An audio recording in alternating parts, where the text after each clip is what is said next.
To all those who seek adventure, justice, and big damage numbers that come out of the enemy's head, welcome to Knights of New Avalon, a beacon odyssey, and the only NLR game that has a strategy guide. No, you cannot see it. Before we do anything else, let me introduce my amazing players and beacons, starting with the inimitable Chouse. All right, off rip. Hello, everyone. I'm Chouse. I'll be playing Ajax, the gunslinger.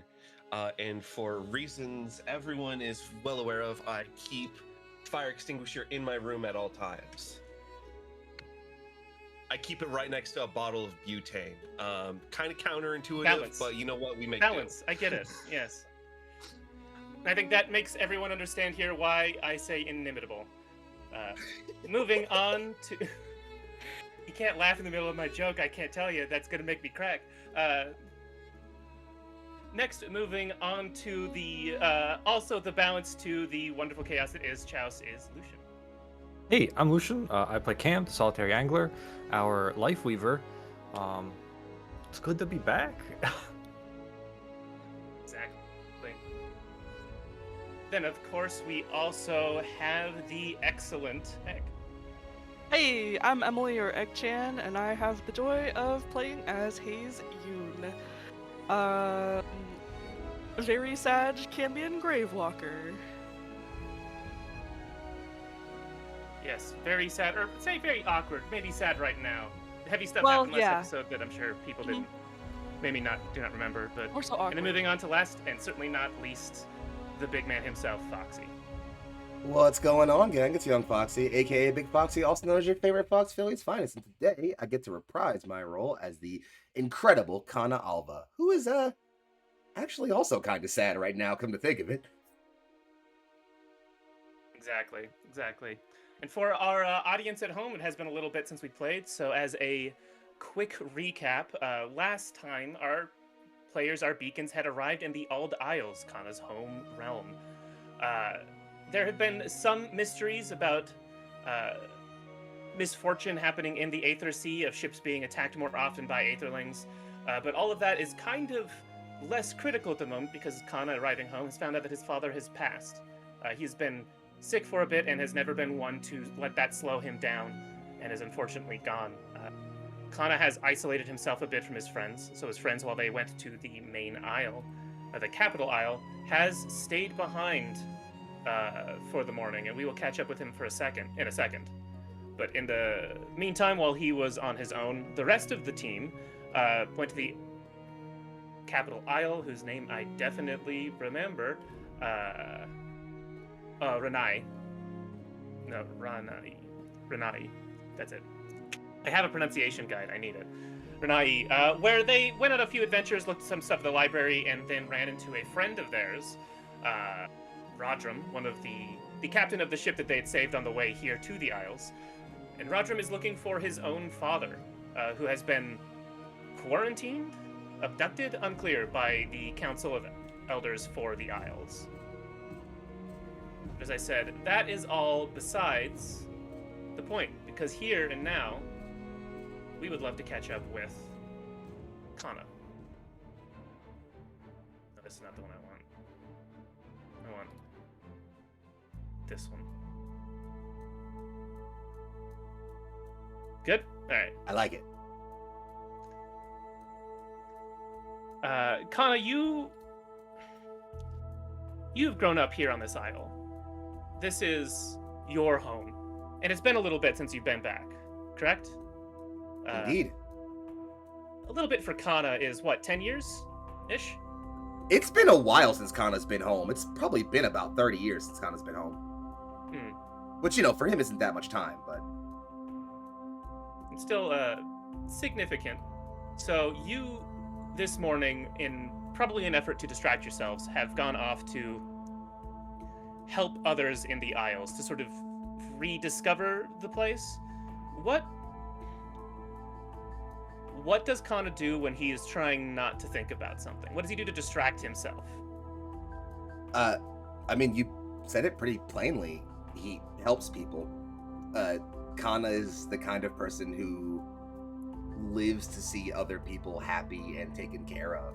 I think that like his natural instinct is to help people, to find people who need things, who need, help moving things or help with, taking care of the cattle or anything really. And I think he's just constantly busying himself about the village and neighboring villages and just anywhere he can get to where someone needs something. And I think in this instance, given the nature of his grief, he's doing anything. It doesn't matter if someone is like, oh, this is too much of a task. Like, someone is like, hey, could you run these like 2 giant bags of grain? Like I need them to get 2 villages over. And like, I could not ask anybody to do that. And Connor's like, I got it. No problem. Yeah. So you have run through the island effectively, like first thing in the morning to see what needs to be done. Mm-hmm. It is around like a harvest time. A lot of the crops of Auld Isles aren't like all harvested at the same time. They're rotated through the seasons. So there's always something like that to be done. It's like 2 towns over. You right now, I think, have like a cart being pulled behind you that has like a large type of livestock. I'm trying to remember what you said. It's like a cattle. It's kind of like cattle. Mm-hmm. That is apparently been too stubborn to move and needs to go into town to be looked at by like a vet. And so you are running along. I'd assume it's still pretty high speeds with a cart with a whole ox on it. Mm-hmm. As you're sort of arriving back to your hometown, like you basically pass your family's estate. Who do you run into that you know like really well, like an old friend maybe? You know what? I think since Kana is passing his village, I think he passes the only other warrior from his village in his generation. It's a young woman her name is Desiree. She's kind of like, she's much more trained in like pole arms. She's her specialty is pole arms. That's her I'm forgetting the name for it. Her auric arm. Her etheric arm manifests as a pole arm. And I think that he is heading past the fields outside of his village and runs into her there. Probably doing some training or some light warming up. Yeah, and this is the thing, of Desiree, that she originally started training using this pole arm almost more like a scythe in a field. It was like the very first thing she did, and she still practices various like low strikes just back and forth. It is very methodical kata. The field has already been reaped, but you can tell she is basically trying to shave just the tiniest like bare inch off the top of this wheat-like plant that has already been, and that's just the way she trains again and again and again. She looks up mostly to the sound of this cattle and a cart, sees you, and I don't know if this would be something you'd roll for. It feels like Kana would just know. She seems not as excited as you would think. Perhaps she knows your father has passed already, perhaps not, but she sees you and recognizes you, but does not pull out. Simply raises a hand. I think Kana will kind of huck the cart to one side and not so much sprints, but definitely kind of rapidly step over to where she is and doesn't even try to stop her kata. I think just steps in and is weaving his way between the blows for a few moments until she stops. And the moment she does her final swing, he sidesteps it and just picks her up in a very big, powerful hug. She returns it and says, "Kana, it is good to see you well." He squeezes a bit. "Friend Desiree, my heart is warm like a summer harvest to see you." And mine is full like the harvest itself. Are you okay? He kind of blinks. I am hurting in a way I've not before. This is a strange, new feeling. And I have found myself unsure how to deal with it. So I have been keeping busy. She does smile at that. Imagine you've put her down partway through this conversation. It is as he finishes that sentence, he puts her down. He's held her for the entirety of that introduction. And she stands, her polearm, this glittering, like, not intricate, but still, like, clearly regal sort of polearm that she creates, her etheric arm, standing planted next to her, and I would suppose you're not hurting so much that you would not care for a friendly duel. It starts to smile. There is a huge smile on his face. Nothing would bring me more joy. Excellent. Now, I was just looking at I'm not sure if we want to do a roll or a challenge to see how this goes, because you clearly outclass her in a lot of ways, but it's still like, how does this duel go? I think a roll should be appropriate. Yeah, no, I will happily roll with my student of the Sundays technique, and I think I'm happy to see how it goes, because I think that there's like a specific thing Kana is trying to do with this duel that's not just like trying to beat her or anything like that. So I will happily roll that. First roll of the game. All right, I got a 14 plus a 6 for a dirty 20. For the record, I rolled a d20 plus 3 advantage because I have 3 ranks in student of the Sundays technique. Mm-hmm. We love that training downtime ability. Yeah, it is a crit.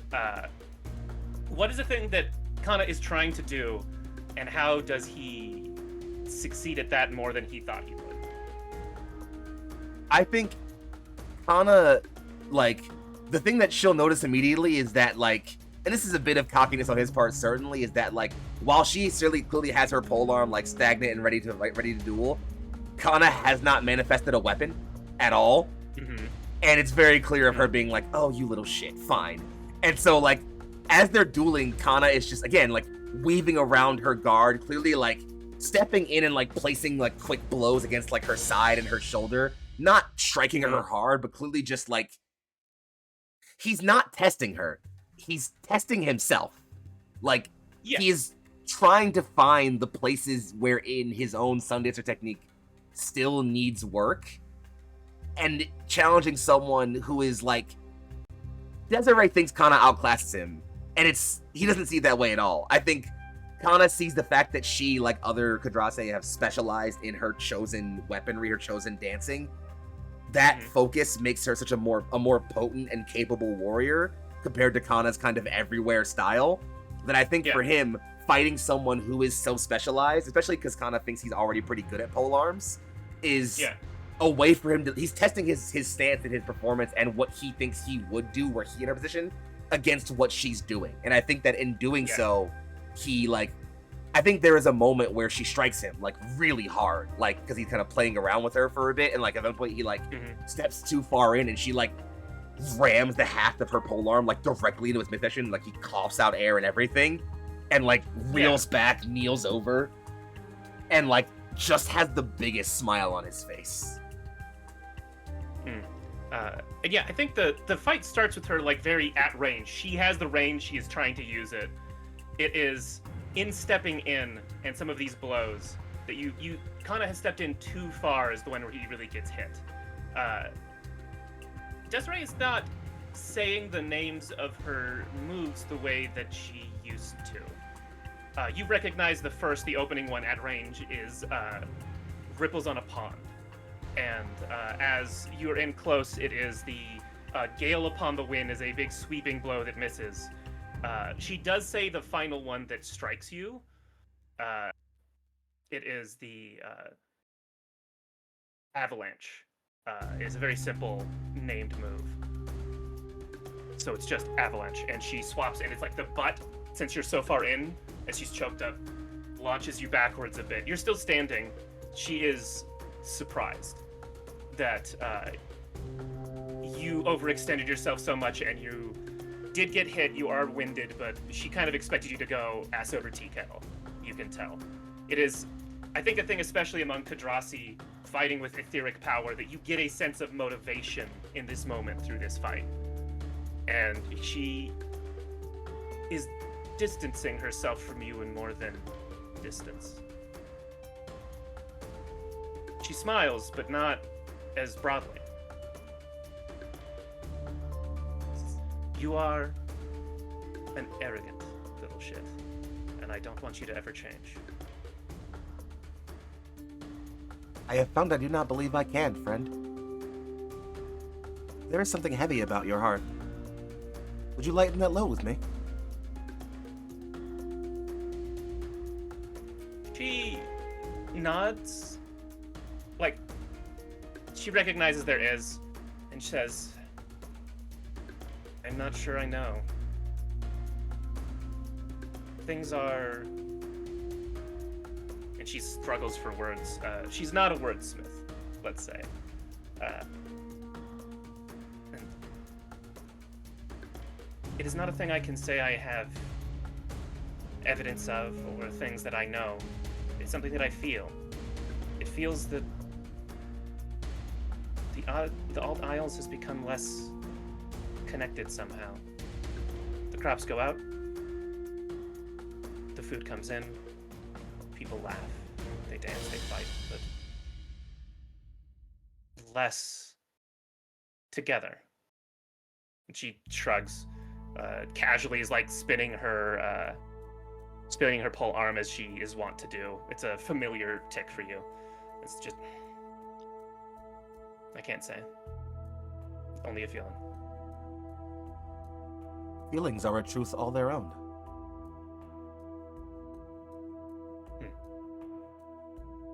My Insightful as you are, compatriots Sharp. and I. My compatriots, my friends, we have encountered strange things. Magic that eats at the heart, not just at the world. It consumes people, changes who they are.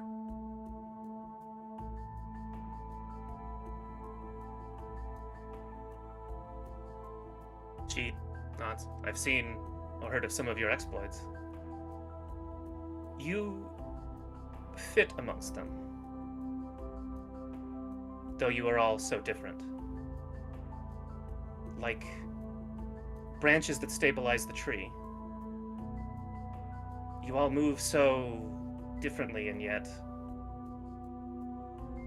there's a recording of your fights in the petals. It was, and the smile is more warm, but inward. It was beautiful in a way. You flatter me. I flatter your friends. You are still an arrogant little shit.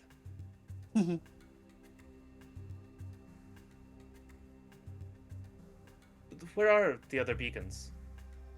I don't imagine you came here to spar with me. They have made themselves busy in Ilvore, heading towards Ranai, I believe. I required some space to myself. To think. A difficult thing for me. As is the space to yourself. You do enjoy getting in very, very close.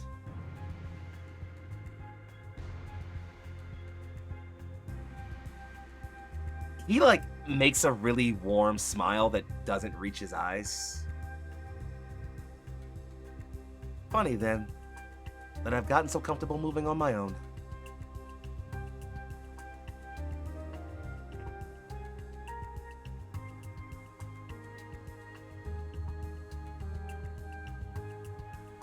Unless you were about to say something. I think he kind of turns his head and just... I have missed home. It feels different. And yet, so little has changed. Feels like there are things missing. Parts of me that are no longer whole. And like, he's still smiling, but there is like a notable like glimmer in his eye of like something welling up in him.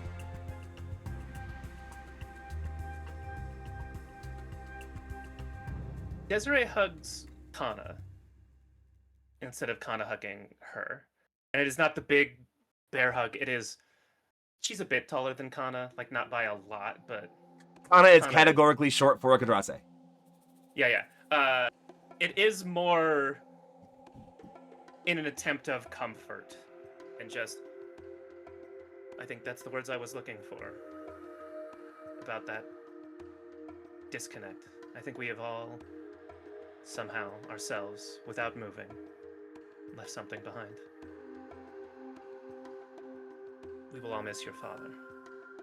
And we all miss you. He kind of just puts his head down against her a little, kind of closes his eyes, his ears fall flat against his head for a bit. You are kind, friend. Can you remind me of someone I have met recently?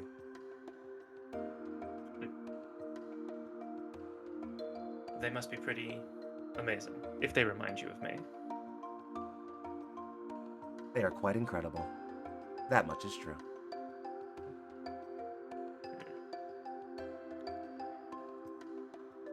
I should go see them. All of them. I should go see all of them. And that's like a notable moment. Kana doesn't stutter. That's not a thing he does. Yeah. Well, if you're heading to Renai and you manage to see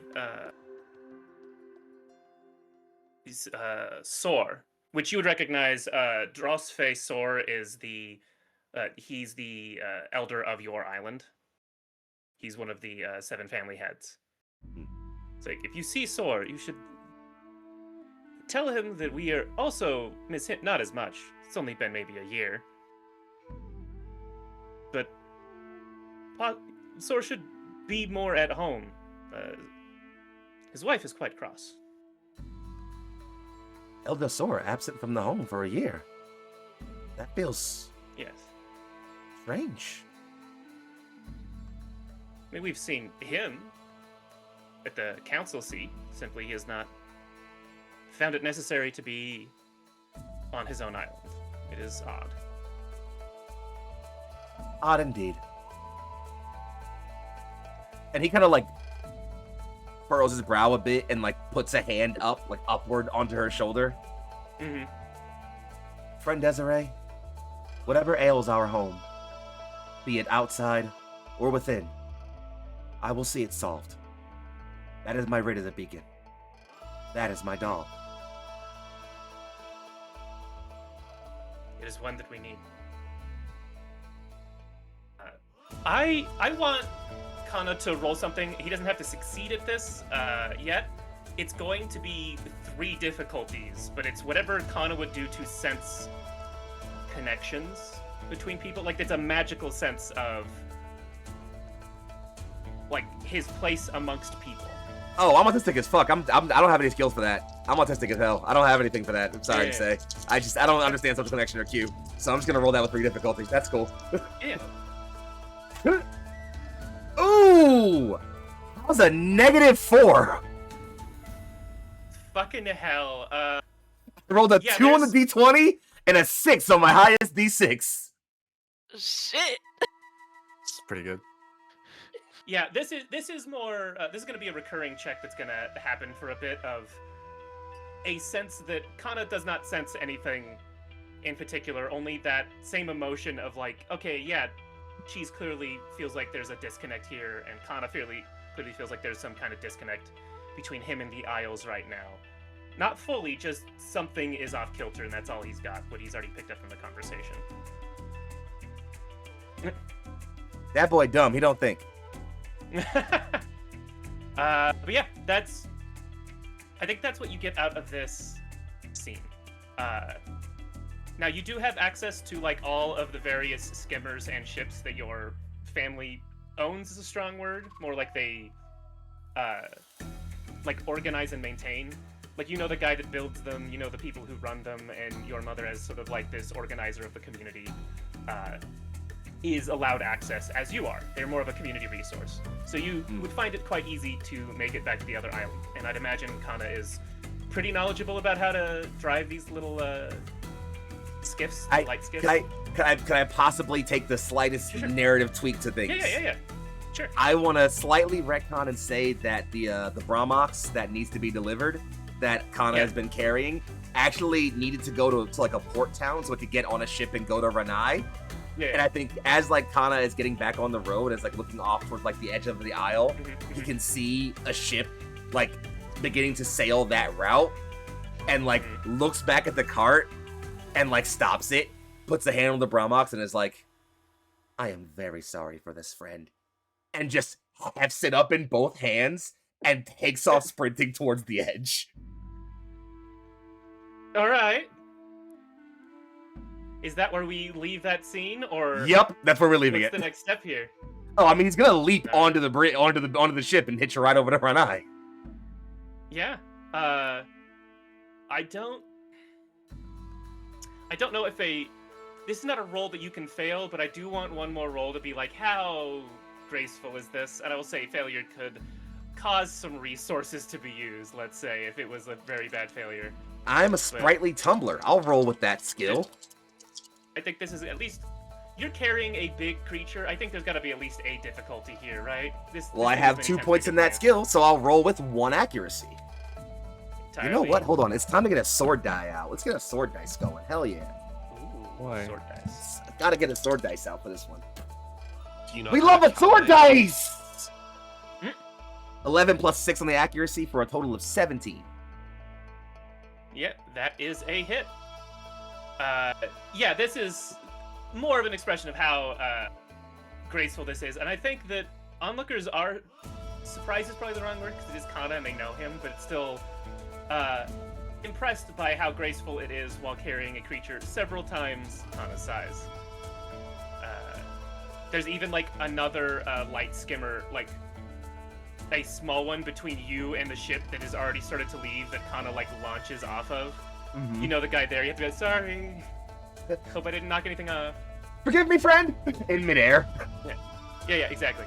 As you then land on the larger ship headed towards the mainland.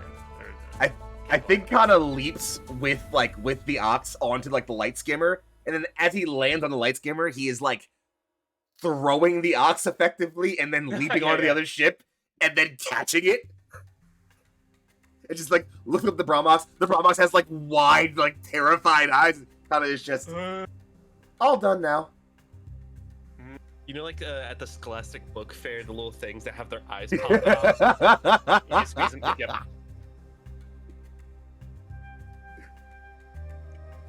That's it, that's my boy. Exactly. All right. Now, the rest of our beacons. Last time, you went to a little fishing bar for lunch after going to the library. And you heard more than you engaged with Rodram Valan, the ship captain that you saved from his ship collapsing. Ajax, you and him have an odd sort of camaraderie after that. He is at the port and he is speaking quite loudly with an official about his father. He sees you walking up to him, and I think the last thing he said is, "I need your help finding my father. I have been unable to see him. The council has him."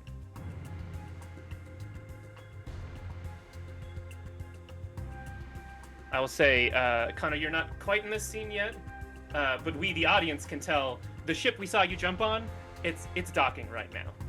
It's coming in. You're not quite here yet. But yeah, the three of you, and you do also have Prim here with you. The scene is yours right now to engage or interrogate as you see fit.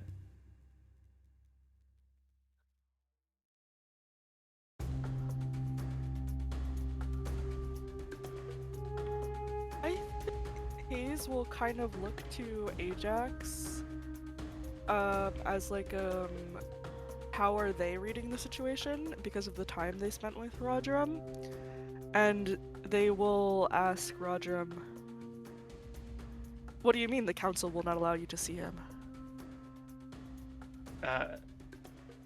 The official for the docks is like stepping back because he's like, oh good, they're engaging with this man that I've been arguing with for some time. He's like, well, at least according to him, pointing to the guy who's trying to leave, he is in some kind of quarantine. The council is... And he looks at this official. The official's like, yes, you are the beacons, I am told. There are several citizens, maybe a dozen, that they have, in fact, quarantined. There has been some sort of magical sickness that has gone along with people who often leave the realm. They have not explained much to me, as my job, as he points to the dock that is now filling up, is to manage the docks, and I am simply the one that this man thought he could complain to, I suppose. Roger, you're the last one who saw him before he was quarantined. I'm simply asking, and I do not know any more than I have told you. And now a ship is coming in. If you will excuse me. He starts trying to walk off. Rodram seems very frustrated. Yes, so quarantined for some vague aether sickness. Yeah. So, because me, obviously, Emily, I'm not familiar with this. I'm sure Hayes would, after their considerable time of traveling with Ajax. Yeah. How common is aether sickness, and is it serious? Is it contagious? What is this? It's more like a category of potential things. You, Hayes, as someone who's like more knowledgeable about like how the spirit works and how the aether affects it, would know that they're really more like minor curses than they are diseases. It is like aether stuck to your soul, and there's a wide variety of things that it may or may not do. Generally, when you are like debuffing an enemy, when spells do that, it is effectively an aether sickness. In most cases, even if it is imitating a specific disease, if it's like a plague type ability of some kind. So what it is, there's a lot of things it could be. It could be as serious as a cold, or as serious as the flu, or as serious as the Black Plague. It's right. hard to say. But they are being quarantined, so... Yeah. Because, at least to my understanding as Chaos, is that it isn't more of a contagious thing. It's more of it like rarely a is, but it could be. thing. Okay, could be contagious. Again, like, how magic is formatted is so varied that you're like, it's possible. It's not common to happen on accident, but it's possible that a contagious thing just sort of manifested in the Aether Wild. Right. It's just not. It being contagious is extremely uncommon. Usually it's just the person. I think Hayes will kind of like flag to the dock official to try to like keep him from leaving. He stops. You can see him take in like a... He turns back around. Apologies. Yes. It is not your fault I have been held here so long. And the unspoken part of that being up until this point.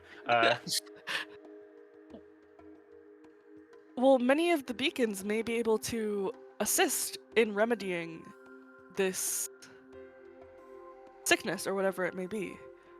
Who of the council would be best to talk to? I imagine we're going to meet the council. We were going to meet the council anyways, but I assume they would all be there. Yes. But I don't. Yes. You don't say. Do you say that part to the official? Oh no, to you. To you. Yeah. I just want to be clear, because you're like, oh, who would I meet? It's like, and he's, well, I am an official at the docks, so I'm not sure what I know is exactly accurate, but it's my understanding you already have an invitation to meet with them. They perhaps are the best people to ask.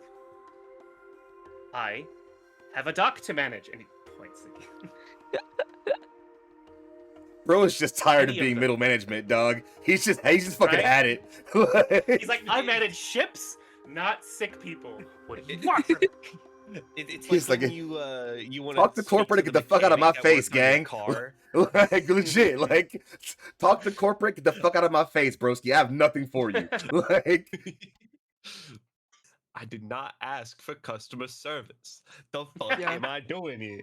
If Hayes was less like of a wilted flower kind of energy, I think they would feel a bit more like, okay, like you should be honored to be talking to me, you jerk, but they're not. They feel really bad for Yeah. wasting this You also man's gotta time. remember, this guy is clearly a Kadrase that is older than Kana, and so that makes you guys babies. That makes Cam a little bit baby age compared to this man, as the oldest of the four of you.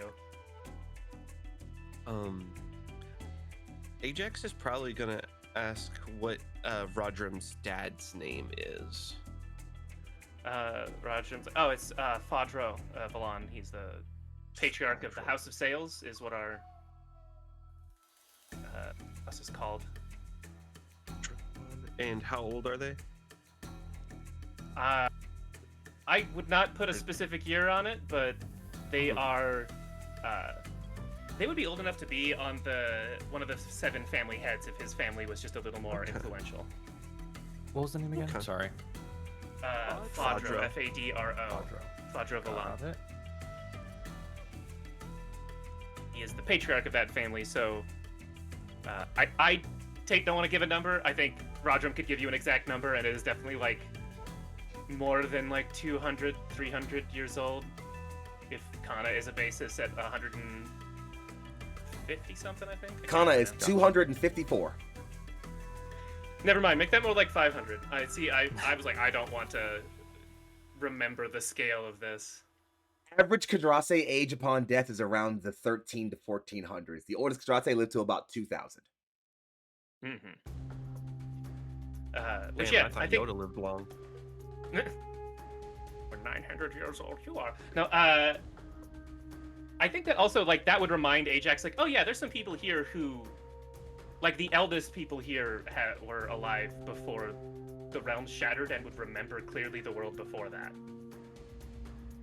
But very few. It'd be the ones that are at that like 2000 some odd range that would be like, oh yeah, they lived a good 50 to 100 years before everything went down.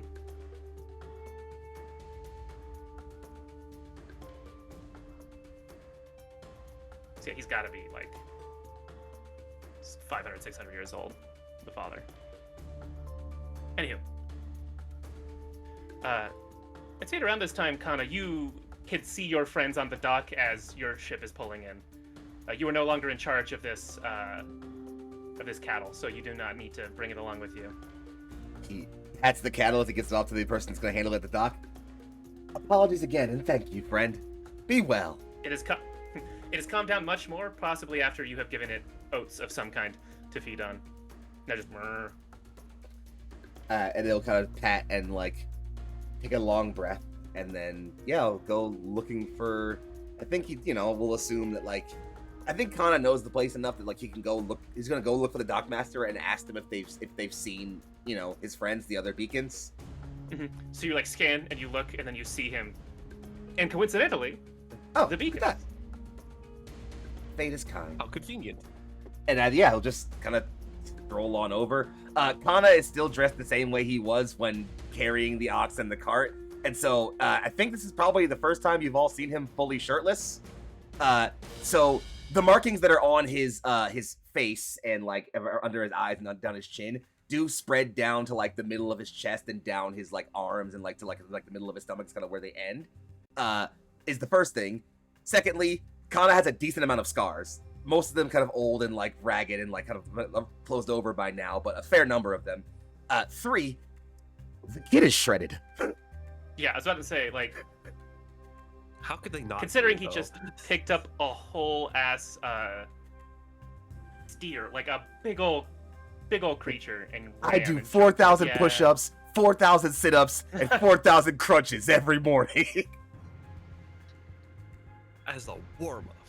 I should have fucking gone with the Berserker build and did the fucking One Punch Man Kana build. I should have gone for it, man. Fuck. Which means we've got another build for later. Anyways, yeah. Scene's still yours. Just wanted to keep timing. I'll just slowly walk over and just... My friends. Hello. It's wonderful to see you all. I am sorry I was... And looks briefly back at the dock. Otherwise occupied. Kana, when did you get here? He kind of points to the ship. Just now. Just a ride on Doc somebody Mistress else's trying ship to inch again. away. Well, Doc Master's gonna try and leave this conversation if no one's gonna stop him. He's just gonna. Yeah. Just Fucking Homer slide. Simpson into the bush. Just. Yeah. Let's see. Let's see. I don't think I have much other questions because Sure. our basic lead is just the council in general. We don't have any particular person in mind to ask about their location and their well-being.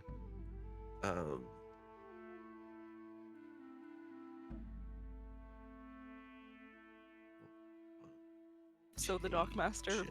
finally makes his escape in that case. It would be not hard to track him down because he is just going back to the ship that just landed because that's his job to do. He's just trying to do his job instead of he listening has a to this. job.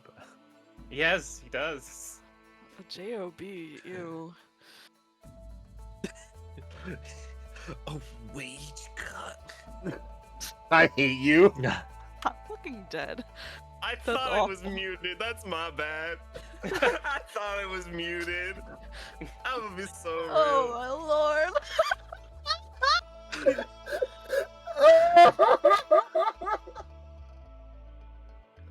Okay, I'm good. I'm sorry. Rodram I'm does- back. Yeah.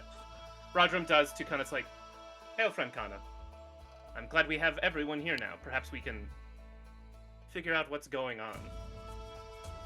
Kana will offer a ceremonial bow to Rodram and it is good to see you well, friend. And he looks around to everyone. Please, tell me what I have missed. Well, I believe Cam looked into how the light skimmers work at the library. I don't know how much what you missed. We want to go over. I don't remember even what information I got from that.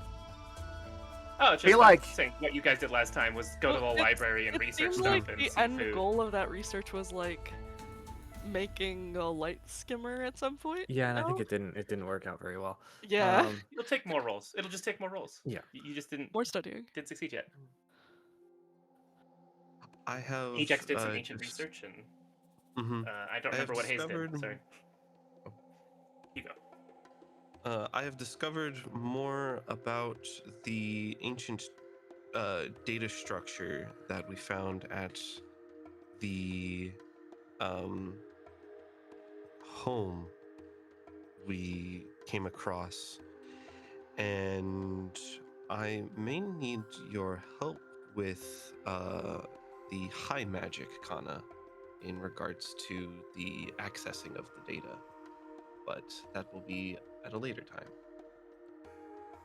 Matters of magic are usually beyond my ability. But if I am able to help, and he gives a smile, then I am happy to do so.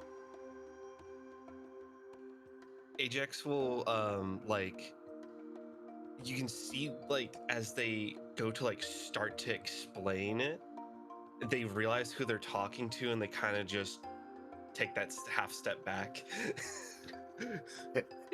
And, ooh, you're an idiot. Never mind. It's like, well, you see that? Yes, you won't know any of the words I use next, of course. Fucking. Well, you see that? Looks over. Connor just had the fucking tinker face on, just blinking. Mm-hmm. He's like, "Yep, never mind." Like the loading pinwheel is just covering Hana's face. Ajax will kind of like pull out the recalculator and kind of just hold it up. It's kind of like how this was. He'll lean over. Interesting. There are people in this isle who date back to before the realms were separated. If it is a matter of ancient culture, mayhap you would speak with one of them.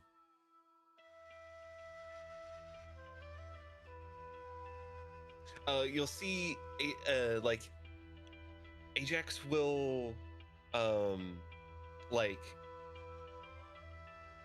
let's see how to say. He's like, that's not what I was. Wait a minute, you're onto something. Was that an intelligent thought? Holy Like, shit! It's like micro body language. It's just, well, that's not. Oh. That moment when your absolute fucking dipshit friend said some real shit, and you're like, what? Wait, hold on. You might be onto something. Do you have like name? I was intending to check on Elder Sor within the council chamber. The council is among some of the eldest people of our culture. People who date back to times immemorial. Their knowledge is long. Their wisdom, incredible. They happen to smell like old cave bats sometimes, but that's not important.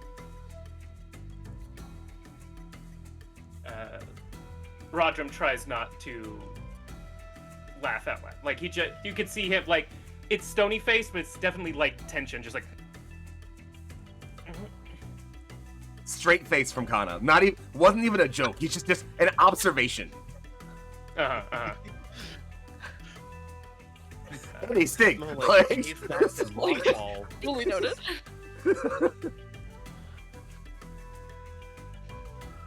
I gotta make a note. I think he like turns and looks over for a little and just. Outside of your research, have you discovered any more in the realm of Renai? Have you explored the isle at all? Well, You guys did, oh, sorry. Oh, I was gonna say we did hear that Rodram's father has been taken. Rodram has been sitting here patiently. He doesn't want to Yeah. interrupt, but it's like, yes, he's been quarantined for some vague aether sickness by the council. It's apparently about a dozen other people as well. Elder Sor hasn't been seen in his home Sailors, for over a year. giblets. Hmm. Do you believe those two could be He's related? been seen... Possibly. It's my understanding he has been seen here, that all of the council has stayed on the island within close reach of the crystal for the last year. Then we should speak with them. Discover the matter of this plague. Why they are being contained. Surely there is something we could do. That's I what I hope that you thought. can. I have been unable to be counsel with them since I've returned. Between Cam's abilities and Crim's abilities, we should be able to assist with whatever the sickness is in some way. Krim has been standing back, and he's like, "Oh, don't!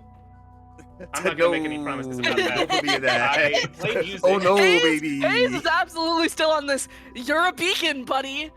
I know you're on this, like, Oh, no. I'm just an intern or whatever, like... This one's more of a my magic doesn't do that. Like I help people a little bit feel more energetic and move, and that's about. I cannot be healing people. Don't make those promises. Kana will just smile and just. Your wisdom shines, friend Hayes. I agree. Yeah, we'll see. We'll see what I can do. Yeah, I don't know.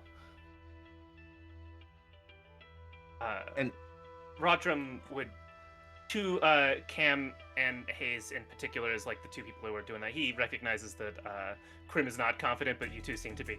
I would mean the world to me. Thank you. I'm not ready to be in charge of our entire family. I need my father. Kana cuts him off by like looking at him, and there's like the most serious expression on his face, and like just a well of tears in both of his eyes. I will not let you lose him.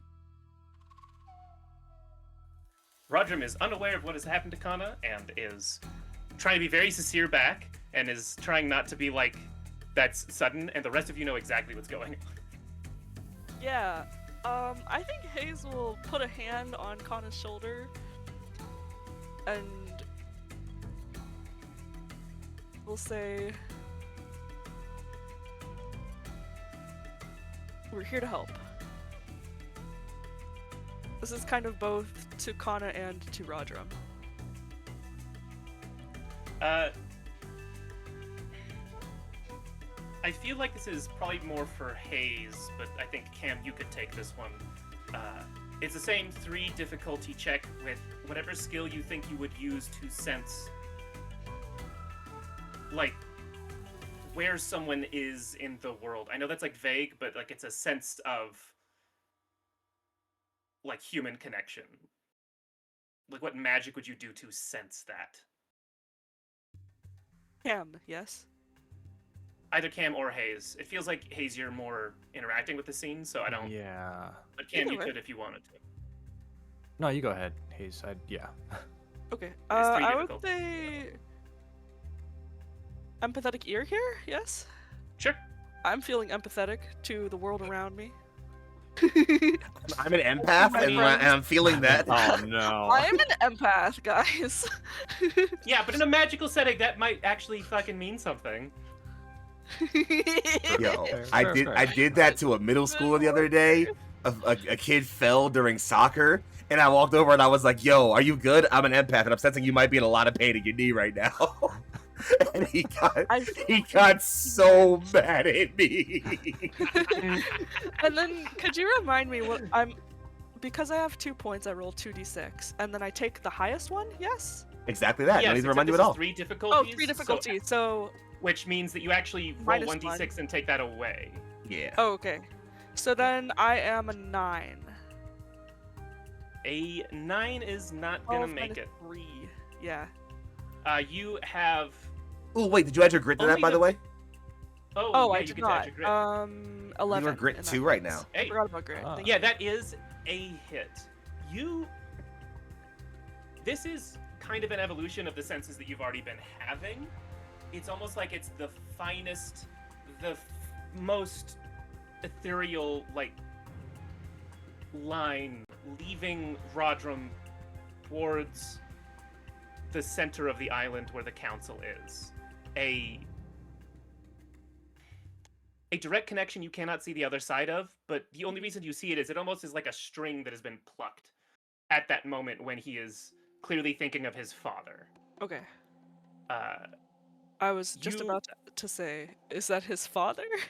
Yeah. Okay. you would assume so. It's more, this is something you have heard of, I think.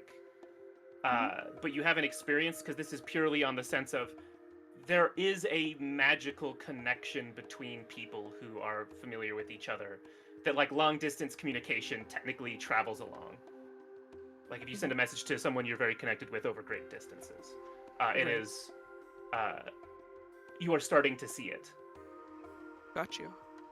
And when you say that it's been plucked, do you mean like a guitar string is plucked or like a feather is plucked? Like it's detached? Like a or- string, like it's Okay.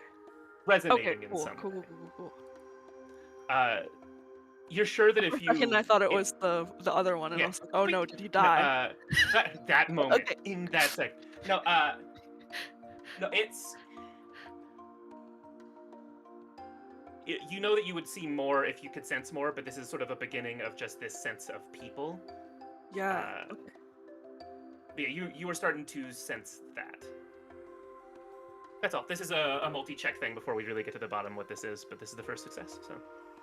I would say the next one, if you can communicate that well with your teammates, the next person will only have 2 difficulties. If I can communicate this one. Yeah, if you Okay. can justify sharing that or helping someone else sense that in some Gotcha. way. Anyways, I will think on that. Because I don't think Hayes Uh, will place it immediately.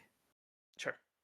Anyways, you all with Rodrum, I'd assume, are now going to head towards the council building. Yes. Along the way, Kana is going to, like, it's not like he's not giving them the tour, but he is going to, like, Mhm.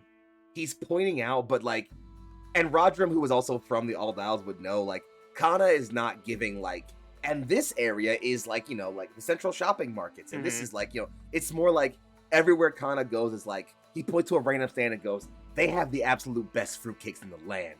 Like, he's just, like, Mhm. pointing to, like, random stuff like that, and just, like, that home over there, that woman has a very kind dog who lives with her.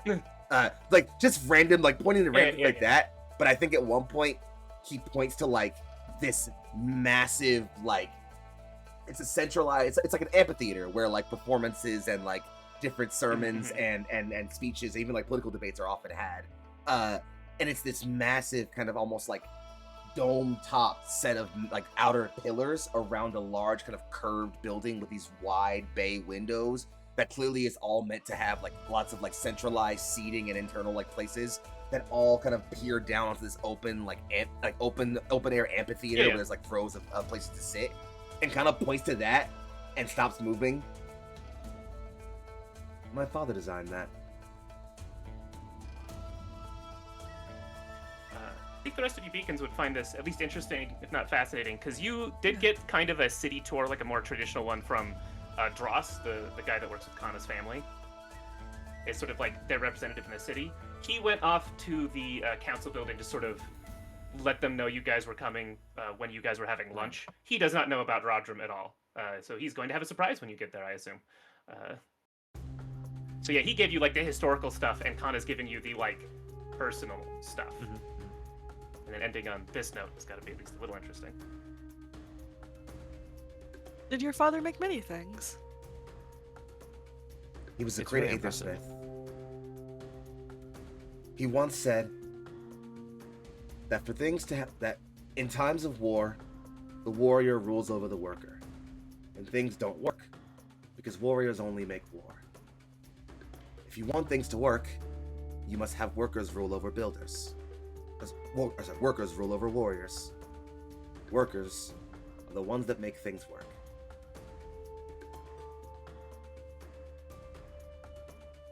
Rodrum nods along, and remember my father saying something similar. Although he said he did hear it from a friend. He was wise beyond his age, even for as many years. And he left, and he kind of looks around. Little pieces of himself, all over these lands. Little reminders of his work. As all great men do. Kana looks at Cam like he just said the most insightful thing he thinks he's ever heard in his life. Don't look at me like that. All great men build. All great men create. And he nods, like very emphatically to himself.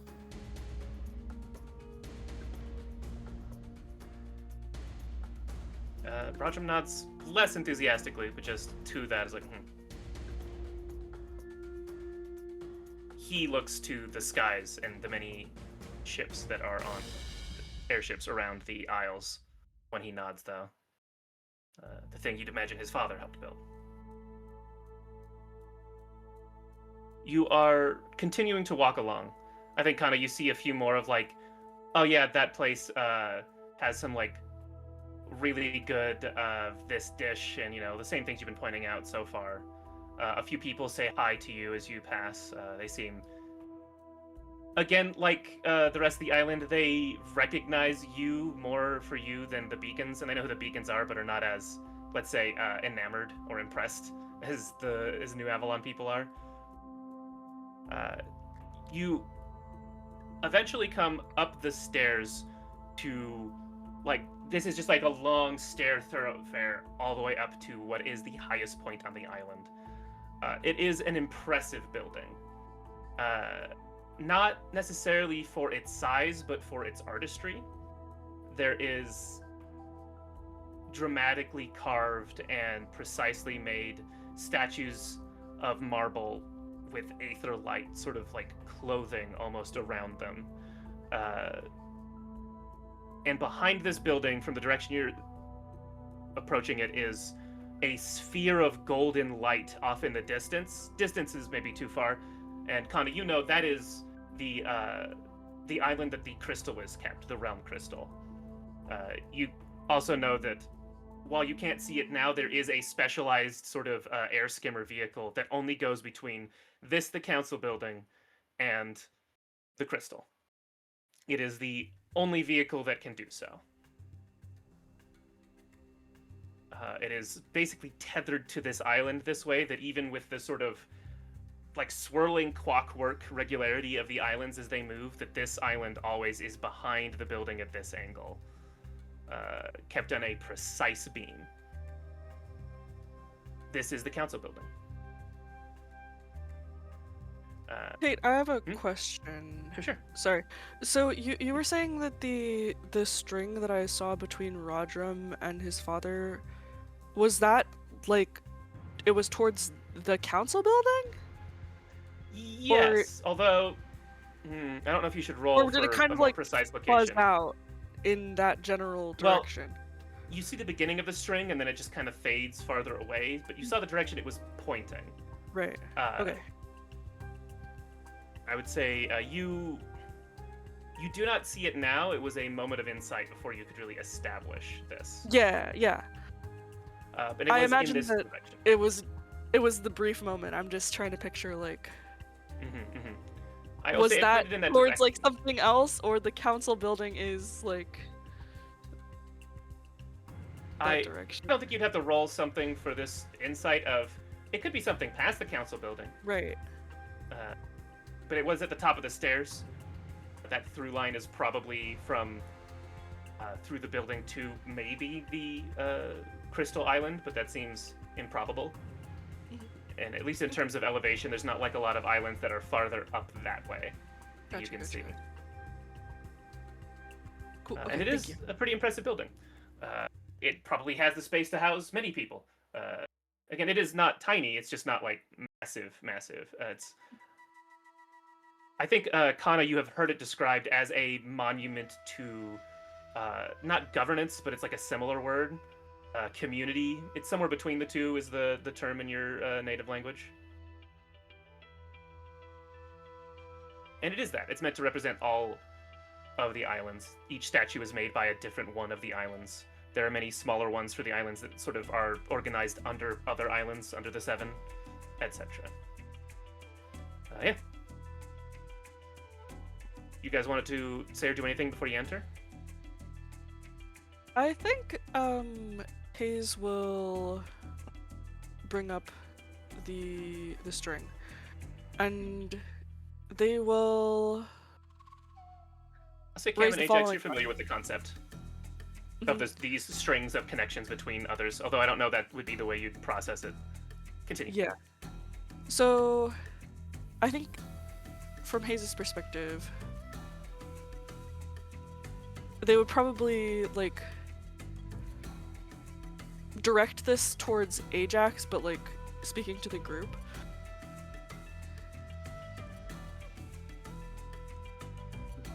The Dockmaster said there were 12 quarantined. I believe. Roger says, in addition to my father, yes. Yeah. Oh, so 13. Okay. I believe we may find them here. I briefly saw the connection between Rodrum, you, and your father. And it pulled towards here. And given the Roger, funny document, enough. the council Mhm. being Continue. involved in this quarantine. Do you believe they're held here? Possibly. We'll see what the council says, I suppose. And yeah, funny enough, when you mention that to Rodrum, his hand goes over his chest, and you recognize that like is the spot the string came out of. Like he sort of felt that. Like he sort of can feel the spot that is the core of him, and is looking to the building. I think Hayes will kind of look questioningly towards Rodrum, like why did that strike such a chord for me to say that? Like, you okay? I'm not familiar with this concept. To know we are connected magically is comforting. It feels Indeed. as regular as the tides of clouds. Yes. In the petals, there is a story of red strings. that connect everyone's destiny. I think this is similar. No, sorry, it's not the vibe I want to do. We're gonna be here in this scene for a second. This is the one I want. He nods. And, it's good to know. It feels right to know. And Either way, thank you again for bringing me here. if Shall he's we- here or not, we'll find him and we'll make sure that he's returned to your family. He again nods and gestures to the front gates.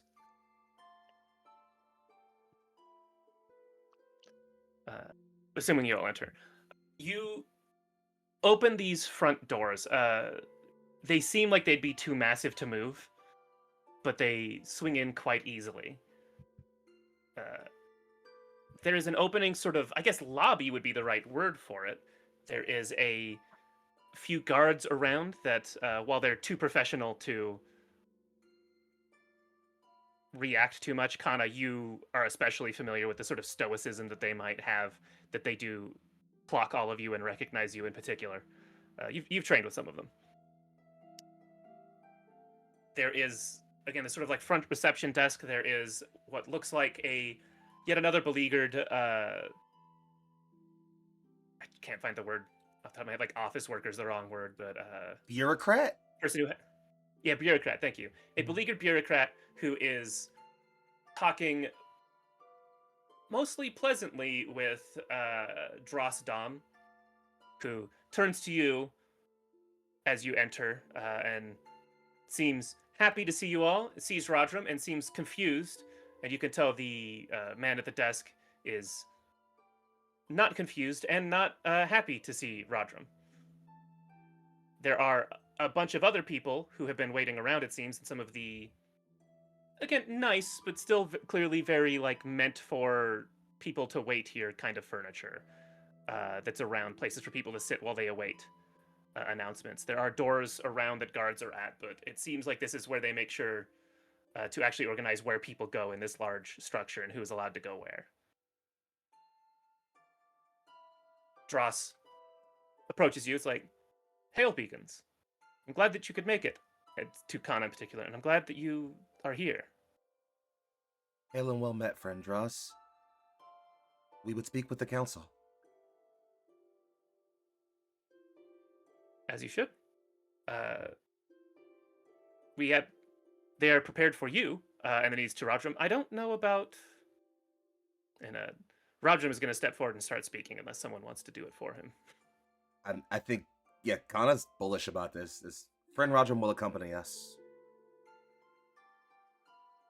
The person at the front desk is, I don't know that that is a wise decision. Kana will kind of straighten his back somewhat. My friend will enter that chamber with us.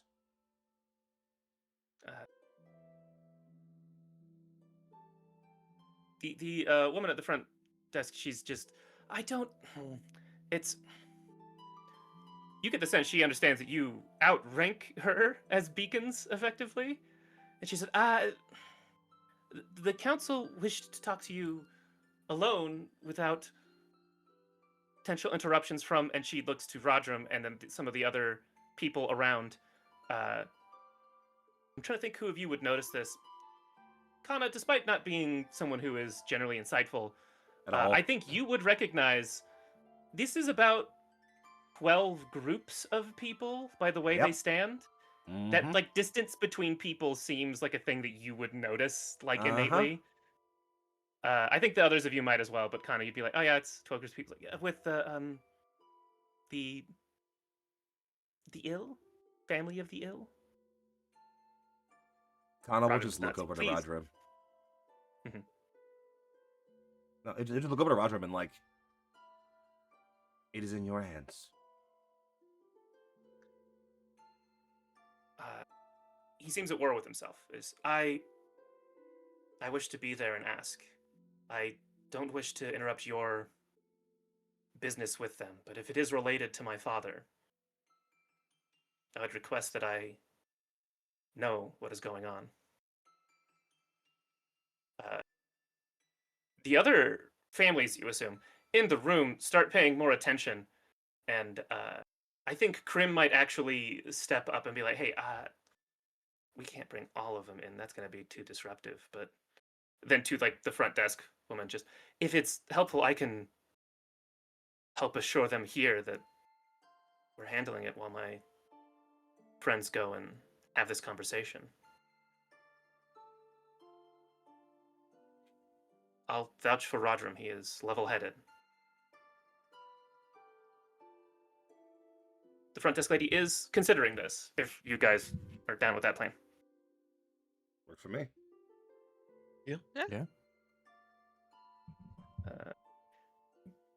Krim is going to start turning around and basically working the crowd as he might a concert, but not as, let's say, energetically, more reasonably, but still. It's like, hey, these are the beacons. They got this handled. Believe you me.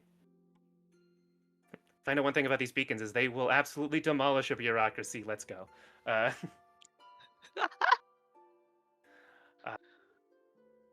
She relents, and the guards will let you pass. She directs to a specific door. It's like, that will go to the council chambers, where I believe they are still seated.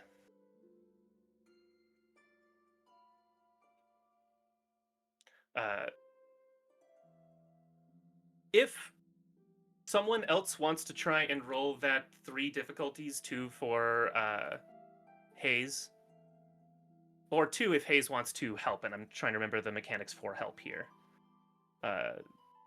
you may do so now. I would be happy to help, but I do not remember how that works because it has been a while. It has. Yeah, I'll roll. And I'll roll with my one with the realm skill. I think Hayes' That feels analogy of the strings, Cam just goes, "Oh, so it's just a big fishing net." Each, Oh, that you makes so much sense. each person is a knot in the net, and so this just clicks with Cam. I love you Yeah. so fucking much, dude. Mm-hmm. Ooh. How's an 8? Did you add your grit? Well, you have grit. Sure did. No, no. Did you... What's your skill in that? Just to be clear, like 2. numbers? 2. So you didn't add a... No, I didn't add anything. Yeah, I so rolled a already got 6 on a d20. Oof.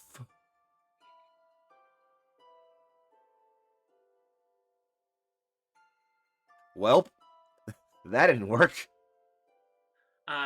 Yeah, now I'll say the way that you help others is you can evoke your title on behalf of the other beacon. And I believe that will add Plus points. 2. Because this is very close. Yeah, that's plus 2, so that would be exactly the amount. Sapphire's Glare. Alright. You could also just will invoke the- your title, Gam. That's true. Cam, if you want. Yeah, I'll do that. Excuse me. 'Cause, yeah, you follow the rules of helping others, and you don't have to evoke your title. So yeah, Cam, remind us of your title and how you think this is going to be related to it. Yeah, Cam's title is the Solitary Angler. I think he finds that his analogy of the fishing net is maybe a little oversimplified, Mhm. and so he really has to kind of perhaps not loosen it a little bit, because I think in his mind he's picturing that perfect square grid. Yeah. But he realizes very quickly people have more connections than just 4. Mhm. And he realizes it's Yeah. a much more natural, more spiderweb of a net. And if Hayes, if I may, I think they explained it, but I think they see or feel like Cam trying to sense this in this moment, and maybe it seems like your spirit magic might lend itself to informing people of things, or like guiding people in their senses through things. I think this feels like a joint sensing, like you are both looking very closely at this sort of magical force. Yeah, Cam, you see all of the connections people have. They still only go a little bit, but the people who are very close, you see that they again, resonate like a string. You're thinking of Mhm. sort of Crim's magic when they talk to each other. And everybody here has some lines going past that door. It's maybe a little lower than you think the level of this building is. Like maybe they're a level down. At least the strings heading towards, you would guess, about 13 people. Rodrum's is going straight forward. So it's 12 people, and then Rodrum's straight forward. Ah. All of the ones pointing that way that you can kind of surmise feels like the people that they're looking for. They all resonate at the same time with the same frequency. The rest of these strings do not. They're all individual, like rhythms and patterns, if we're going to keep with the musical metaphor. Although I think, Strange. Cam, you would see it as more like the way a fish tugs at a string. Yeah. We, the audience, would see it as maybe musical, but Cam is like, no, that's just how you feel what's going on at the other end. Yeah. Yeah. You also see Kana has at least somewhat of a less strong string pointing towards the council room. Strange. I think before one last thing Cam would want to look at is the strings interconnecting all of us beacons. That's actually a very good question. They are uniquely strong. In fact, you see the strings that you have, not just between each other, but in all directions, seem maybe more clear to you because you're so familiar with each other, or maybe they are stronger, but between the four of you, especially, but also enveloping Crim, they look more real. They feel more solid. You can see them even at the distance where they would normally like start fading away, as you are all not like right up next to each other. You find that unclear. I think, Cam, you also recognize a whole bunch of them are headed vaguely out and away. You assume New Right. Avalon. It's not really like a direction is the thing, but it feels like Yeah. it's chosen a direction to represent that. Yeah. Interesting. And Cam will reach out and almost try to pluck or tug on one of them. Yeah, you realize it's not something you could do with your hands, but it sort of Yeah. helps you focus on it. Yeah, you pluck one, and it's like, oh yeah, that's Ansem or Anselm. Or this one, it's like, oh yeah, that's et cetera, et cetera. You can Right. see one that's moving around that you're pretty sure is the captain. Ah, okay. You don't know where they have put their ship, but you know that they're have other In the business on area, the Isles yeah. are going around. Yeah. Well, That's sort of what you sense before you enter this room, or before you enter this hallway. it feels like they're close and probably in this building. I think maybe Roger, your father's in the next room? Then hopefully everyone can be reunited sooner rather than later. Just so.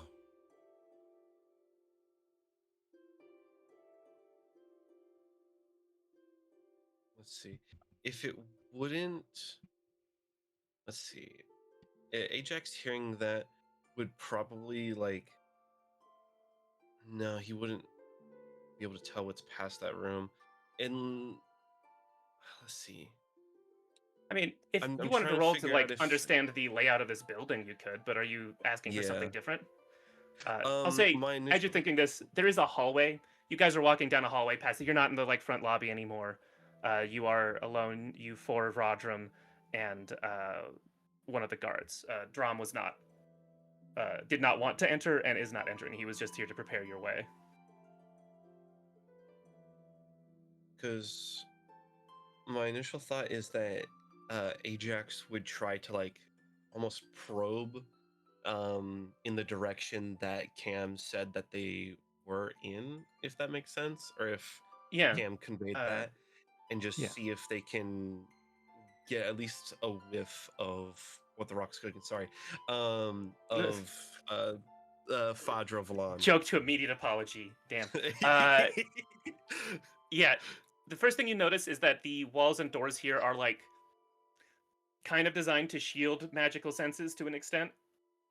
Once you Mhm. get in this hallway, you can see a lot of the rooms to the side of it, sort of see into them and through them. It seems like a lot of this is like logistics. There's little offices, there's files, effectively. Although the way they do filing is not like paper; it is like magical records, which I could describe in detail. Not important at this moment. There's other hallways going to other places that lead off of here, but the doors at the end that you are clearly going towards, especially Cam, is like this sense of connection sort of flickers. Uh, those are also shielded, but shielded is like being like fire resistant. Nothing is fireproof. Nothing is proof to magical senses with enough oomph. And you are starting to get something of there are the 7 people in that room who are on some kind of like raised dais, you think, or at least they seem higher up. There's one person in the center. There's a lot of magic going on in there. That's about all you get now as you approach it. You don't recognize Rodram's father, and you don't really get a lot out of the person in that room that's at the center. But your understanding of numbers and the structure of this politics would make you think if he's in that room, that's who he is that person sort of at the center of the room, level with you guys.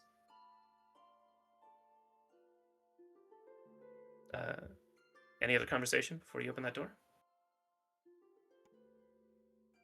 Nah, gang, let's fucking do it. Let's go talk to some old dudes.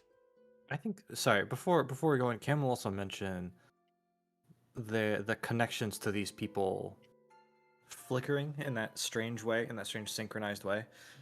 Mm-hmm. Just be prepared. There's something strange is going on. Recognition. Mm. Let's see. Rodram is apprehensive looking. Sorry. Let's see.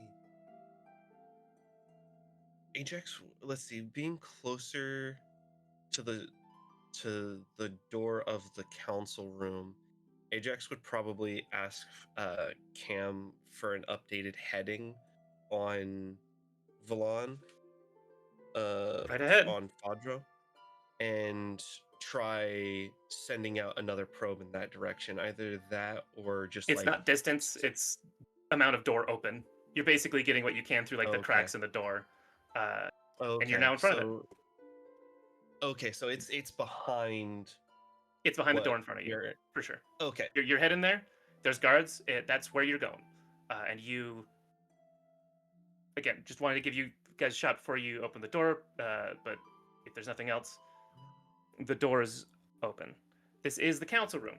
There are 7 seats on, again, like this raised dais. It seems like it's meant to put them at a position where they are all equal, but they are above the person, like the center, like floor where people are talking to them.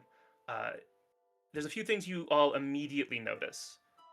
That first, the floor in front of them, this sort of round center part, has some kind of magic that would prevent who stands there to be able to jump. They can still pace back and forth, but they can't leave this like circular space. They can't jump upwards. They can't leave the floor.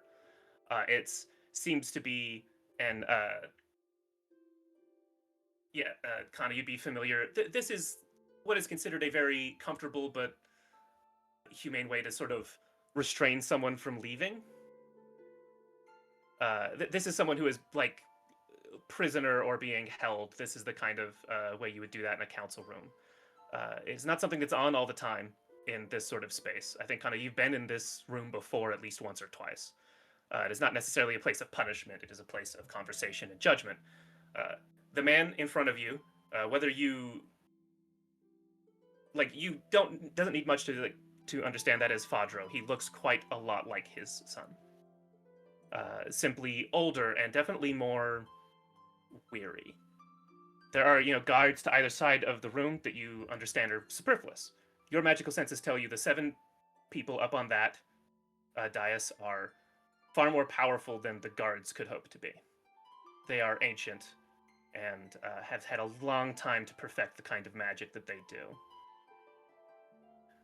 And the last thing that only you beacons recognize is Fadra is not yet an Aetherling, but he is damn close. And with that, I would love for us to take a little break, a little cliffhanger. We're going to be gone for about 10, 15 minutes and come back to deal with the fallout of that. Don't touch that dial. Don't hit save. Don't leave the game. Just pause it for a minute and we'll be back. See ya. Twitch and hello, Internet. We are back. Our beacons opened the door to the council room and saw the council, or at least 7 individuals that we'll describe in a moment, as well as Rodrim's father, sort of in the penalty box, seems like the wrong word, but as restrained magically to the floor. He still can move, he still paces. He turns around the moment the door opens, and it is difficult to read his face. Especially for you, Kana, because you recognize something that the others do not.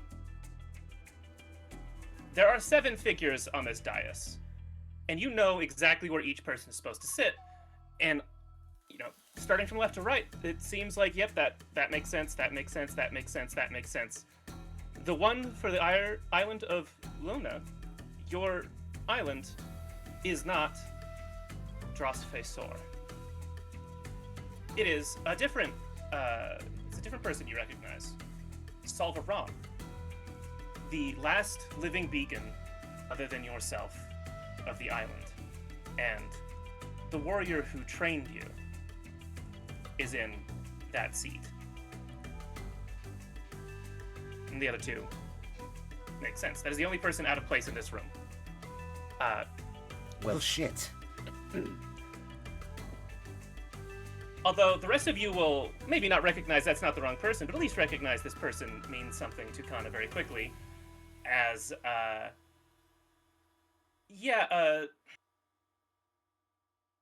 Salvaram notices you enter in that moment. And instantaneously is in front of Kana with a strike. Prepared. Fist is cocked back. Kana, this is going to be the first of the adversity challenges. Hell yeah. This is an adversity. The consequence here, I'm going to say, I think broken is interesting, but we could also instead do bumps and bruises as the consequence. I'm already broken. I mean, what? Anyway. Yeah, let's do it. Okay, I'm gonna take, what's my approach here? I guess it's gonna be endure. I'm gonna try to stand strong, whatever's coming my way. Yeah, then this is definitely gonna be broken will be the consequence, and I feel like is appropriate for that. Works for me. Let's see. I'm gonna, for skill, I'm gonna have to go with Student of the Thunder Technique again here. Obviously, this is the person who taught me, so I gotta respond in kind. I had sword dice. I'm gonna say using that is going to add a difficulty in that this person is extremely familiar with your sun dancing technique. That makes sense. And then I'm only getting two dice. Could I use a reaction? This is an adversity. I think that you could. Yeah, I'm trying to see if you can help someone with an adversity check. Because I should have access to quick draw. I should be good though. Like, I got a okay. 11, 12, 13. I got a 14. Because yeah, I don't think in an adversity check you can help. Yeah, they're meant to And be then like include- individual roles because the idea is that we're all doing something at the same time is the thought usually. Like that's Yeah. kind of like the, And as I told my players, this is a little bit of a bend of the rules, but y'all are going to participate in this over more of a scene. Through this whole scene, this is just the first one. So what'd you get? I got a 14. So I will pass. I get a hit. Now the question is, and I'm just looking at the options here for endure. what do I want? Because a destroyed weapon isn't really that big of a deal to me, so I could take that. Let's see. Ooh. Emily, lock in with me real quick. Lock in with me, twin. What's Hey, up? Could I take the advantage? Where is it? It's defensive. It's an ally of a choice starts combat with 3 focus. Can I imagine that in seeing Kana get hit, Hayes just locks the fuck in? Okay. Yeah. This blow comes in fast and hard. Kana, you have to create a weapon to stop it in that moment. Yep. You just know. Like, you have fought them so many times. You understand that this is necessary. Yeah, like he Salva, manifests they a are- medium-sized polearm. The strike still hits and like shatters completely whatever polearm he's hit, and Kana just goes like skidding backwards, like bounces a couple times and like lands near the I rest think of the it's beacons. not as you are surprised by, maybe not surprised by the precision, but you could not tell the difference between going to knock you ass over tea kettle and like a reasonable blow, and it turns out to be it pushes you back, but they did not fully follow through to like launch you. It is perfect stillness as you are pushed back. The rest of you realize that it's started and it's stopped in that instant. Salva does not follow up, is not still at attack. This was a test. Kind of like you to do another roll, but this isn't a adversity roll. This is a regular roll. Use your student with Yeah. a difficulty again. This is a sensing roll. You are sensing something about them. Okie doke. I got a 9 on the D20, but a 6 on the D6. So that's gonna put me. Oh, I also gotta include my grid in that, so that's 11 plus a 17. 6 for 17. Yeah. You see these lines. You don't see them as much as feel them, but the metaphor makes sense to you. In fact, I think it's because Hayes, you lock in on this. You see, oh, I must focus in this moment of panic. That is now. You don't drop that energy. You and Cam and Anna have made this connection, sensing this. You see the connections between you. And you've taken it a step further. There are lines connecting everyone and everything. There are faint ones you don't really know, or you can kind of see between, say, Kana and like the light structures just on these islands, because Kana practices high magic and they're at least in a similar nature to what he does.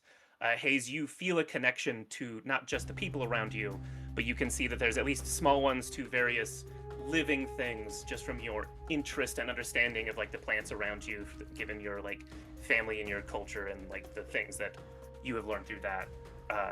Cam, there's definitely connections between you and anything you might fish at any given time, if light.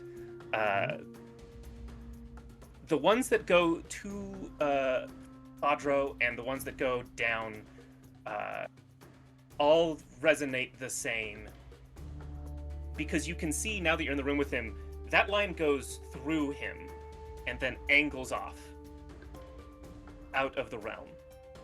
You can tell it's the same line because it resonates the same. You also see Kana has a line going downward, a 13th line that resonates the same. Kana, you just know in this moment where you don't really keep this sense, it is sort of beyond what you normally do magically. But in that moment, you know, oh yeah, that's where Soar is. Soar is with the other 12 and are much like Fadro. They are maybe not Aetherlings yet, but close. Salva Ram stands up, and to the rest of the council, almost more than you, is they are truly the beacons. They have not been taken. And then turns to you. Well met, Beacon Kana. You have not slacked in your training. Well met again, Master. I still have much to learn. There is a weary smile. Not even sad, just weary of another time, and I will not be able to be your teacher. No. You have many questions. Please let me sit. And we can... Rodrum's going to interrupt here, unless someone stops him. No? Rodrum interrupts, says, why are you holding my father? His father seems to speak, but you cannot hear him. You know that that's another potential magical, like, thing you can turn on here. You don't know when it happened. It was not on when you first opened the door, but has already been turned on. Mm-hmm. Fadro seems to pace now, being unheard. Rodrum, why are you holding my father? And the council, a hand up's like, we will explain. A moment. So, Solus Tate, I know- stands back into a seat. Tate, I know you said that like we can sense that Fadro is near to becoming an Aetherling. Mhm. I take it that that's like a magical sense, not like a physical appearance change. Yeah, I think Because really Rodrum Hayes seems is to the be only unaware. one who... Yeah, Rodrum has no idea. It is not Okay. visible. Yeah. This is a sense of soul that I think, Hayes, you fully feel, and the others, again, in this moment where you're sort of understanding these connections between each other, that Ajax, you are starting to feel like some of your friends' senses, as all of you sort of are. And you all have started building that already previously, just when you have touched a crystal. It's like you are all touching a realm crystal and sensing what each other's sense. A bit. I think that Ajax, in coming to realize that they are not seeing something that Hayes is, especially with like Ajax is coming to recognize they're missing out on information. They'll probably like ping Hayes and just be like, "What are you seeing?" To try and gather more information, because Right. I have a feeling like Ajax is seeing probably just about as much as Rodrum is, and stuff is just they're missing info. Right. I think the first thing that Hayes would share then would be that yes, that Fadro is near to the end of that transformation from soul to Aetherling. And would they also share that the line going through and like bouncing off? Yeah, I imagine. I don't know how like in what different ways Hayes and Ajax are able to communicate through this mind link, but because of the way that Ajax views things and like the way that you've described that in the past, like when especially like when Ajax was like in the house with Rodrum, I imagine that Hayes would try to just like picture all of those lines as like kind of like a mapping of that, and just try to hold that in their mind long enough for Ajax to be able to share it. Okay. Yeah. I'll let you guys start asking questions, or the council will start answering what your questions must be. But that is just in the moment where they have all sat down. I think Hayes would defer to Kana first to speak, if the council doesn't speak first. They will. I'm just giving y'all an option. Yeah, I'm just I don't want to Yeah. force Yeah, force yeah. Fox's arm. No, I think You know- Kana is like really trying to take in everything that's happening right now, and is like looking at Rodrum and looking at like the council, and it's just like, I think with Rodrum asking that question, he's gonna like, and the council being like, we'll explain. Kana's gonna get right to it and just, he is turning, falling. We have encountered, and Kana gestured to his other friends, things like this before. Creatures with long shadows from beyond where magic dwells. Consumers of hearts. He is, and he doesn't have the word for it, but he's like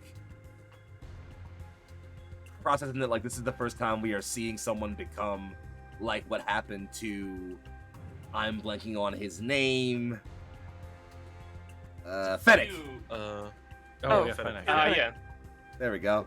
Like, and like a few other people that like I think it's that moment of like recognizing like, oh, this is seeing it happen, not just to someone that we like get to see it happen to, but also like someone that is actually close to someone we care about. And like he's struggling with that a lot. Mm-hmm. Yeah, one of the council heads, it would be Vastin. She is from the Isle of Ranai. So the local family head nods. It's like, yes, we have heard of what you all have discovered. However, we were aware of something happening to members of our realm already for a while. It's difficult to describe. Rodrum's not seeming paying that much attention and is still hyper-focused on his father, who is looking at him and almost, you know when you can communicate with someone without speaking? Of like, it's body language, gestures, expressions. Rodrum seems troubled by what Fadro seems to be trying to say. He seems like he is maybe going to grow more irritated in a minute. This is going to be more traditional adversity challenge, but if one of you wants to attempt to, I don't know, keep him even, he might start flying off the handle soon. Yeah, that's not good. The consequence of this, I'm going to assume, is exhausted, maybe? Or, no, we're going to say drained.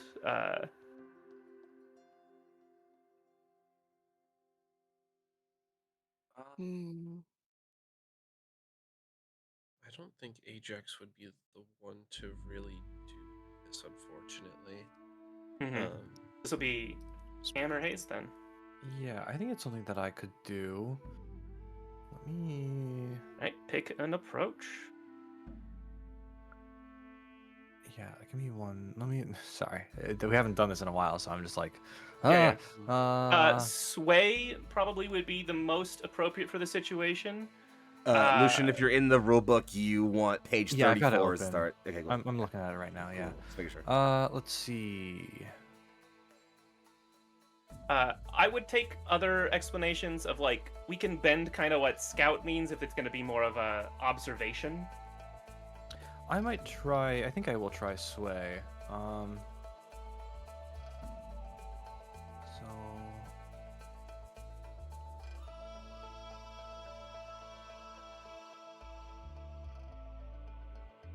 All right, and then what do I? Sorry, what do I roll for this? Do I pick a skill? Yep. Okay. In that case, I'll make use of a skill that you guys haven't seen before. I'm gonna pick Retired Knight Retreat Host. Give us some vibe. Give us some flavor. Yeah. So, Cam, you guys know his relationship with Anselm used to be pretty good, and still is pretty good. He used to host Knights retreats when they would want to take a break.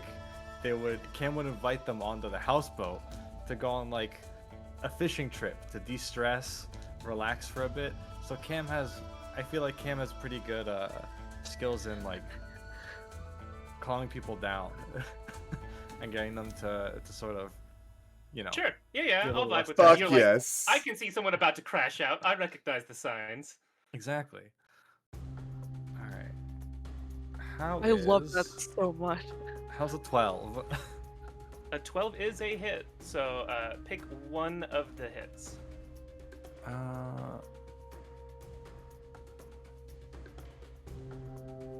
I mean, I just overcome a consequence, right? Or Yeah. I'm going to say the hit is both going to prevent him from crashing out, but also you don't have to suffer a consequence. You have caught it early on. I'll say you're looking at the body language between them and this sort of sense of the strings between them, and you see more than you might normally, even. And just, oh yeah, this... Rodrum's and his father are effectively having the conversation of, they're holding me here against my will and they will not tell me why.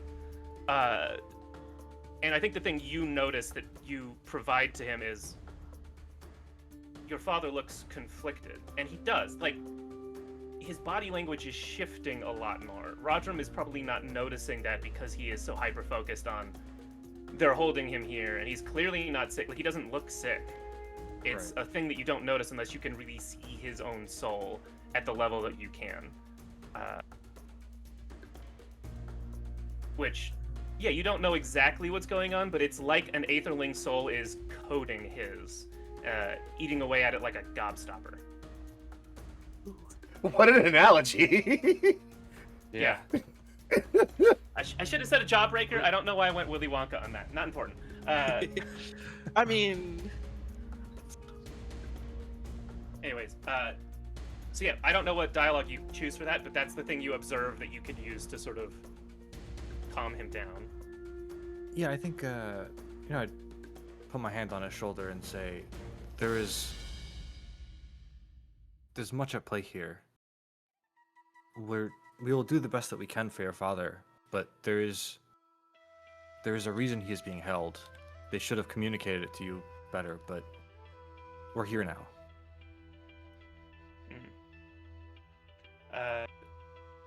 Yeah, to that, the council is... Perhaps we should have. However, this has been an ongoing issue we have only recently discovered. And they... You see one of them wave their hand, and a sort of like hologram, effectively, like a floating image of, like the diagram of a person and a soul. And it is a dangerous ailment that those who have been exposed to Aether rarely develop. It seems targeted. There is a soul made of Aether against his, sort of copying it. And you see the image a different color than the yellow, like gold of, the Ard Light of High Magic. It's like a fuzzy gray consuming it. It imitates the soul that it consumes.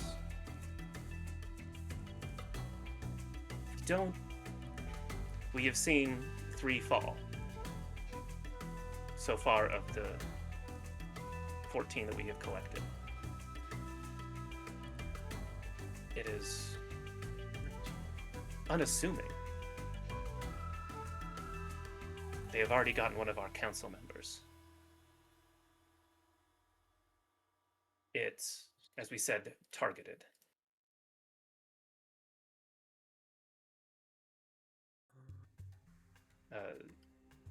Rodrum would step forward and... Have we found how to reverse it? He seems fine. And looks to his father, who, by all outward appearances and by most magical senses, seems fine. Another of the council, Loro Frovram, from the Isle of Valvroma, just shakes her head.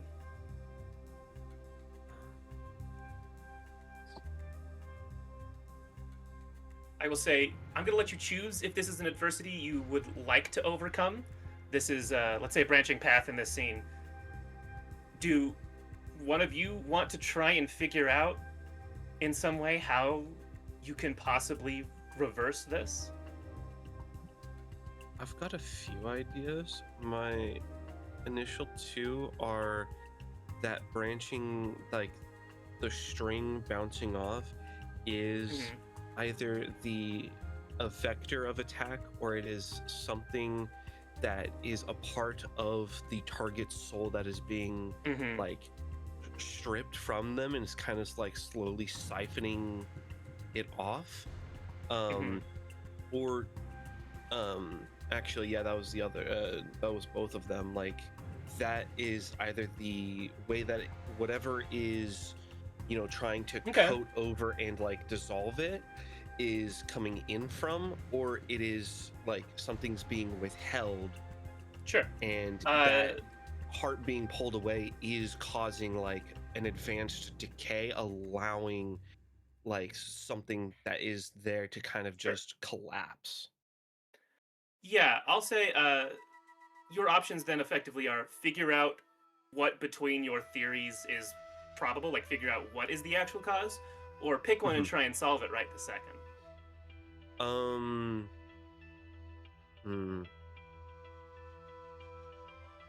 If either one is possible, the wrong answer would be to sever that connection. So Ajax would probably be like almost circling around. Okay. Well, before we get too much into what you're doing, you're going to want to pick an approach if you're going to take this. Yes. It sounds like you're going with Scout, maybe Infiltrate, because I'm going to let you guys be a little vague on these ones. I put this into a scene that's not quite what it normally is. Let's see. Infiltrate. Let's see. But while you're picking that, again, this feels like a Kana thing, like something Kana would notice. The council is watching what the other beacons do very intently. You as well, but you expect that. You recognize it because you've been in this situation quite often. They are testing you in a way. If you solve problems at the same time, that is all the better. A wise person understands that a test and a solution can be the same thing. Oh, parts. My You don't have heart to is do that quite now. Scout. Yeah.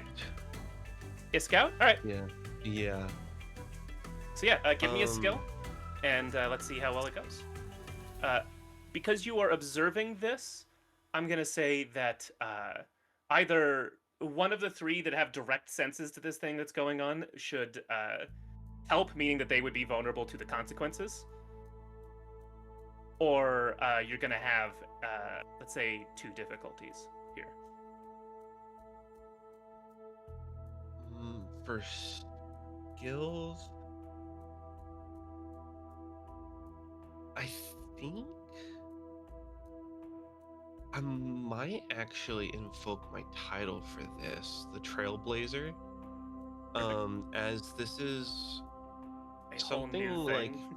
a whole new thing, at least even for Ajax, that their ability to kind of adapt to problems as they come across them and recognize patterns probably like almost before they become apparent in Yeah, that works. what is happening.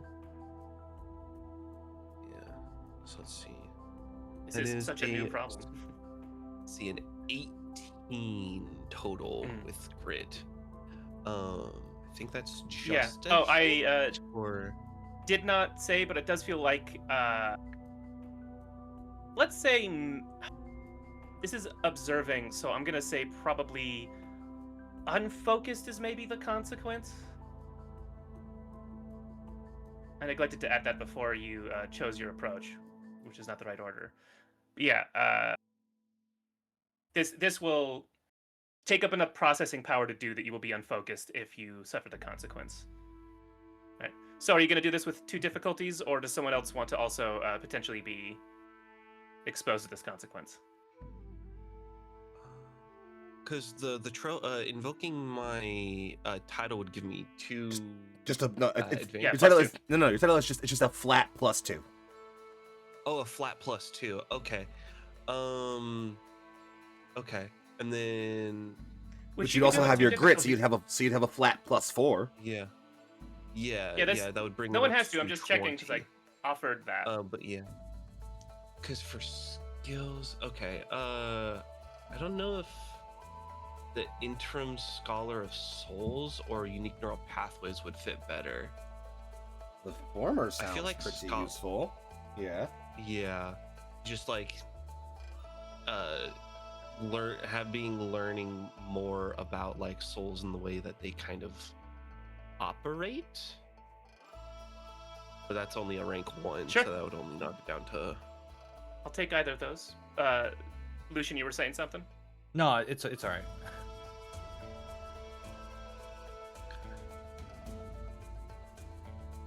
So that is a 5 on the disadvantage die. So that brings it down to what, 15?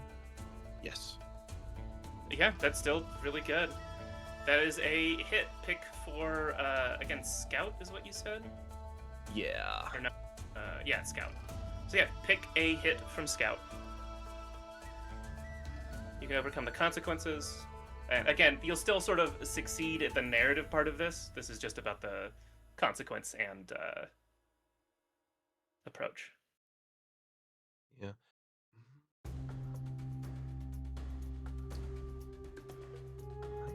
I thought. I would just be overcome. I can't really. Yeah. see Fair and valid. much I'll say that if you for- pick something else, I will do my best to make it relevant in the rest of this quest. But overcome is perfectly fine. You Don't see. I think. I guess prioritize would also help, but I don't know what. What was it? The said. Was this? Is this status? What was the? yeah marked. Is it no the consequence that you were? Oh, wanting the to do? consequence is overwhelmed.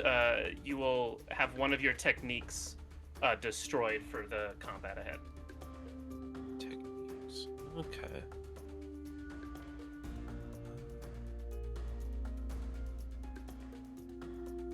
I need those. Yep. So Yeah, I'll perhaps do you just overcome. Entirely fair. Yeah. You realize that like string going off, that's not the cause of it. That's more of an indication of what's going on. You see, especially here as you are starting again to tap into the senses and you're like theorizing here, something is eating those connections, and that line resonating out is like the back end. It's going through their soul out to something else. Something outside of the realm. It's that resonance is these connections being stretched thin and weakened. Interesting. I imagine The vibrations are jaws chewing. Okay. I imagine like I guess like as Ajax is kind of walking around, they kind of take a knee and take out their Widowmaker, and Mhm. no finger on trigger or anything. And as they raise it up, almost this hollow scope just like rotates, and like more triangles kind of appear as like they take more of a focused look like through the scope, and just like attempt to see almost past the realm and try and get like that more of that look. And I guess if you want to say that shows them more, or if that's what Sure. they see. Yeah, and again, it looks different for you. It's looking sort of different for all of you, so you can flavor that. But this is what you see, is that that's what those strings are, is these connections being like pulled out through its soul into the aether, consumed.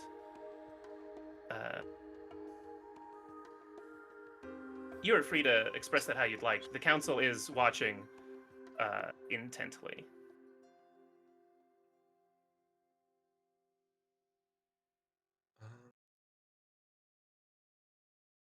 Let's see. How would Ajax describe this? Tate, I have a question. Sure. Does the connection between Rodram and Fadro seem like it's changed at all now that they are in the room together? Or does it still have that same, like, flickering or whatever you described? Yeah, you see that's the same like resonance. It's like a pattern of it being plucked that goes between them, and then out of Rodrum out of Fadra into the Aether. Yeah. That is still happening. As it's happening with all the connections you can see also sort of emanating out from below you and into the Aether in sort of the same direction. Right, yeah. It's all at Okay. exactly the same pace. Got you. Thank you. I think the council will, or someone of the council will speak up and... Beacons, what will you do? This is what we know. These are the challenges we have. The people who have taken over cannot be trusted. And we cannot know how many live here. How many has this done? Many of our residents have left into the Aether Wild. Many are important people. If they can get a member of our council, they can get anyone.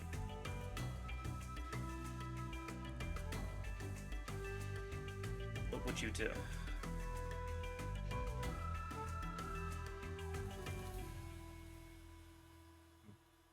Let's see, because Above table, like not Hayes speaking. Sure. So, are they not able to sense or like scan for that in the population? You can ask. Because now I'm confused. Like, well, then how did they pick out these like 13? I will or point out 14 that the first thing that happened was someone went Oh. and punched Kana and then said they're good. Okay. You can ask the specifics of that. Some of them have already Yeah, I fallen. think Hayes will definitely ask in that case. Like, by what means did they assess the people who have been quarantined?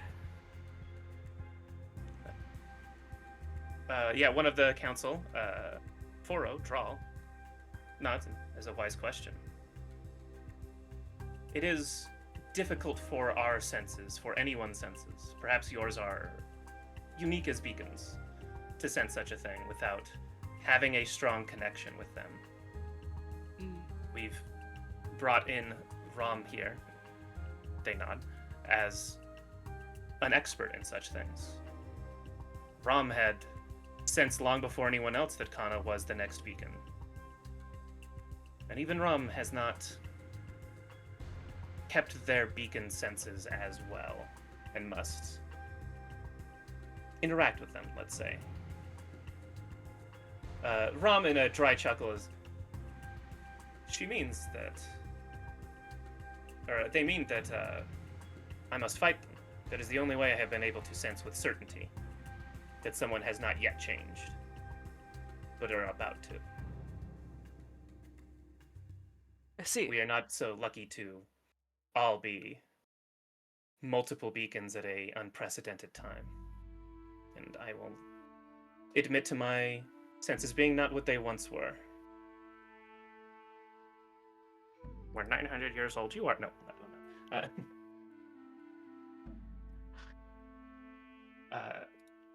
I have one more question before I kind of. Mhm.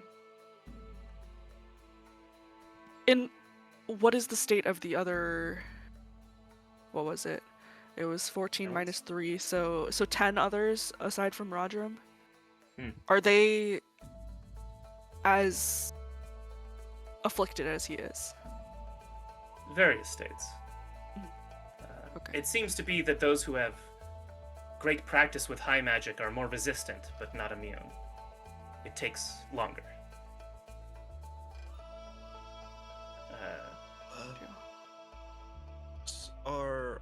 I do have a question. Are all of the lines that are getting chewed on, that are all like resonating at this one frequency, are they all headed in like a convergent path, or are they all Effectively, kind of? They're Okay. parallel paths. It's not like it's reaching a specific point, but they're all pointed at exactly the same like angle, parallel to each Interesting. other. Okay. I don't know if you guys Ajax would has know like how to- multiple mental calculations of like, oh, what does that significantly mean in terms of like a multi-dimensional space? They're all at the same angle, etc. But Yeah. that is not critical to the Um, narrative. There's a lot of math going on in his head that's not critical to the narrative. It's been Ajax the whole time. Yeah. Let's see. Ajax would. Let's see. How would he convey this? The attack vector is through the connections that people have outside of their home, outside of the realm that they are in. The connection overlaying that of aether space is the attack vector. It matters not if the person themselves has left the realm, if recognition that one that is connected to even is across a realm in another realm, that overlaying of the interpersonal relationship is the attack vector. That is how he's getting chewed up. There's a. So that is an interesting theory. You misunderstand our question.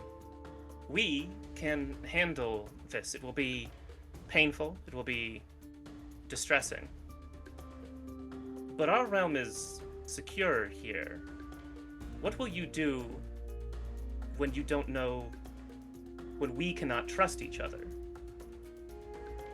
We can be secure in our own council, but we can't be sure of the security of Magnolia or New Avalon or the dozens of other smaller realms. What will you do if we cannot trust each other?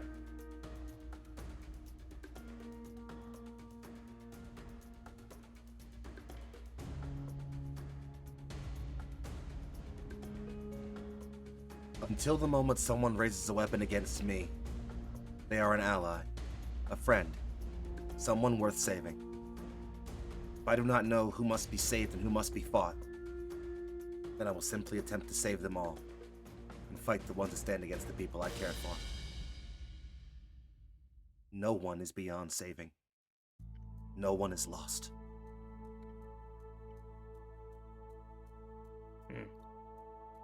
The 7 members of the council look to each other.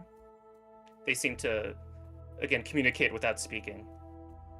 And then look to the 4 of you, with Duradrum beside you. Then show us. We will allow Fadro to speak again. You will be allowed to walk amongst him. Show us how you will try and save him. And we will judge the realms you are from and our own, whether it is worth following our young beacon's method of community, let's say. Do you accept?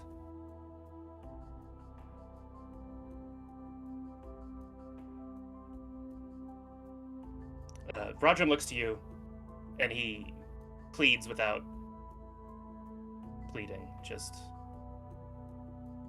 he looks very worried. But It will hopeful. be done. There's no other way.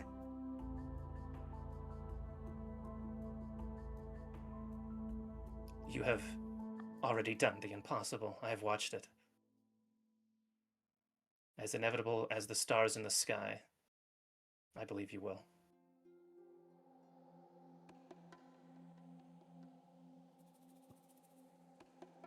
So we're going to do a last few of these adversity checks. Is going to be, can you save this man? Boy. Oh boy. No pressure. I've got an idea of something possible, but I don't know Sure. how Although, viable. yeah, let me describe the, like, I'm going to say, let's, 2 more challenges that you can, like, both, that 2 beacons each can sort of help with. The first is going to be identifying sort of the leverage between this aether soul and the true soul, like how you get in between those. Mhm. And the second is prying it loose effectively, or just separating them, however you're going to do it. The first I'm going to say is going to be mana tapped, probably. or like either of them could be either mana tapped or drained. Probably one or the other, Okay. depending on the techniques you do. Mhm. So, while you consider that, oh yeah, hey. So one question for you, because I know we've Yeah. been doing the adversities a little different than usual. Yeah. The consequences by default say all PCs. When we're choosing which adversity we're facing, does that Yeah, does I've that been determine which individual of the consequences we far. actually take in that case? Yeah, before you roll and pick an approach, or when you pick the like narrative thing you do, I will tell Yeah, you if it right. is drained or mana tapped, Got you. and yeah, whoever participates will get it because I've already kind of individualized the Yeah. previous ones because this is a slightly different one. Cool.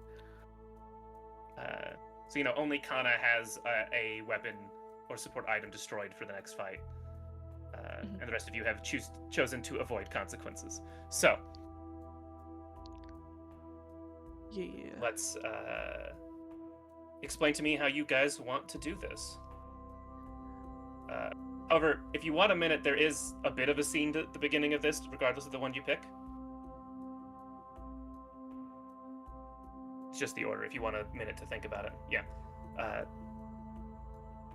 Okay. Yeah, the floor under Fadro changes. It's a slight change in, like, color or, like, radiance. And he can speak. He stands still. Honorable, regal looking, even. Straight back. He has a sharp, almost naval-looking sort of jacket that is a mix of both New Avalon and Auld styles. And he first looks to his son and says, "Thank you for bringing the beacons to me, and for caring." Then addresses you. You get the sense there are two people talking. You sense it sometimes it is him, and it sometimes is not. But it is difficult to separate them. He looks to you and says, "You all seem as troubled as a thunderstorm upon the mountain. Boiling.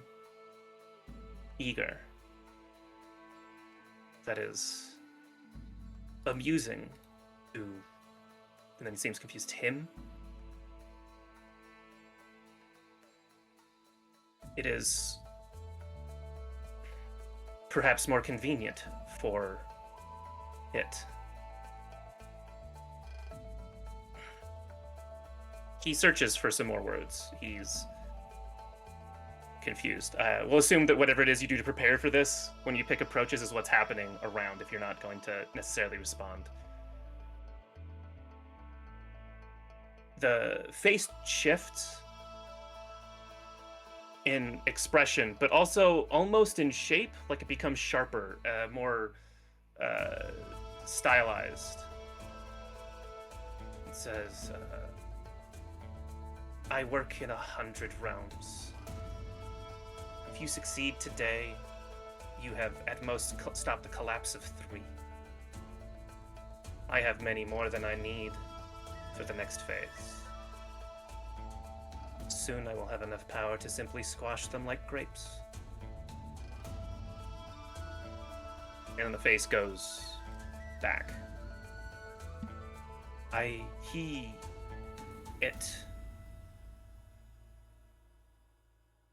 It is vast, this thing. It is not clear exactly what he's talking about, but I think you guys can make some guesses. Mm-hmm. Thoughts on approaches yet? Me- I could vamp. I'll Yeah. Go ahead.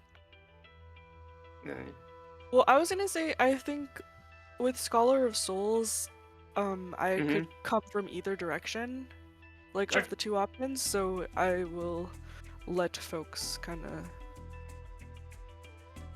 decide I mean- first. I will say if that's the skill you're going to go at it, I would say the identifying and like adding the lever is going to be the part that's going to work best, because that seems like the most delicate part of interacting with someone's soul to be like finding the dividing line between two pretty vague things. Okay. I would take prepare or scout. Heck, infiltrate seems like it kind of vibes. My thought was, I don't know how many people we need to do this, but if we need me to do one, then I did think of one. There's gonna be two, and I was Okay. gonna say you can help one other person with either task. Cool. If somebody has a second one, then I can help out. I can help somebody out. Is this going to be the mana drained one? I will say that for Hayes' Scholar of Souls, that this will be. Or mana tap. That's what it's called. Yeah, I think that one's gonna be drained. It will be drained or mana tap depending on like how are you describing it. Like what skill do Gotcha. you use? I'll say the levering probably is gonna be likely to be more mana tapped because that is basically like strength against strength probably, unless you're giving me some flavor to suggest otherwise.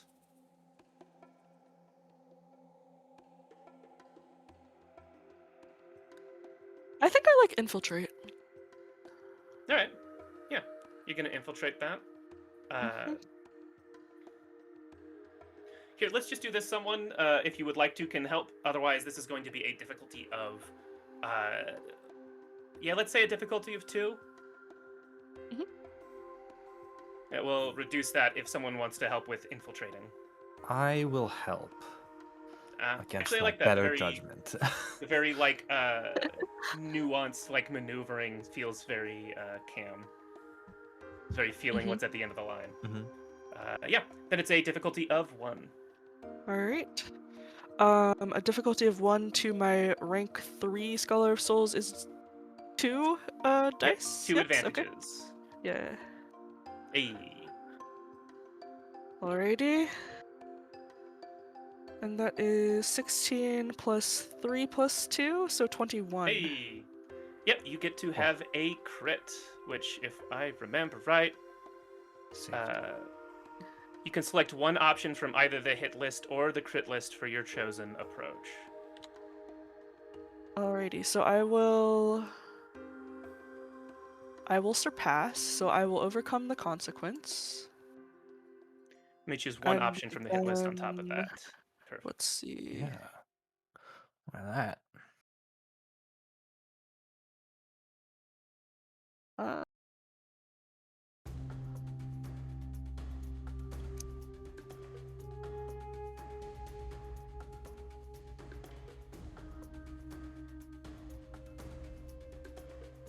Forward position. Okay. I will take. I'm gonna put that in my notes. Yeah, definitely, and we'll flavor that as we arrive. Wow, okay. Pretty good. Given how slow I move, that should be nice. Good pick. Good pick. I like Uh, that. Good pick. 3 turns. Yeah, perfect. Ah! So the two of you together, sort of guide into Fadro's soul. It's like feeling for you, Cam, like eddies in a water and trying to identify where it is calm and where it is rapid. The degree is so tiny. And Hayes, for you, you are alarmed by how porous his soul is. A soul usually is extremely fucking durable. Like, it does not change.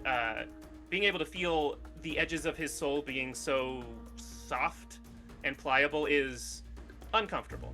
It would be equivalent to, like, the way we feel about someone being described being injured, or, like, seeing or feeling someone's injury. It's akin to that. It is not pleasant for you. Yeah. It makes me think of like a worse version of like when a tomato goes bad and the skin is like squishy. Except the person was a tomato. That's Yeah. that's the thing that's not great. Sorry, Foxy. You have a tomato soul. That's what we're gonna call it now. Tomato soul. Hate that. Yeah, That's- you are prepared for what Ajax and Kana may want to do to try and remove it, now that you've sort of found the line between them.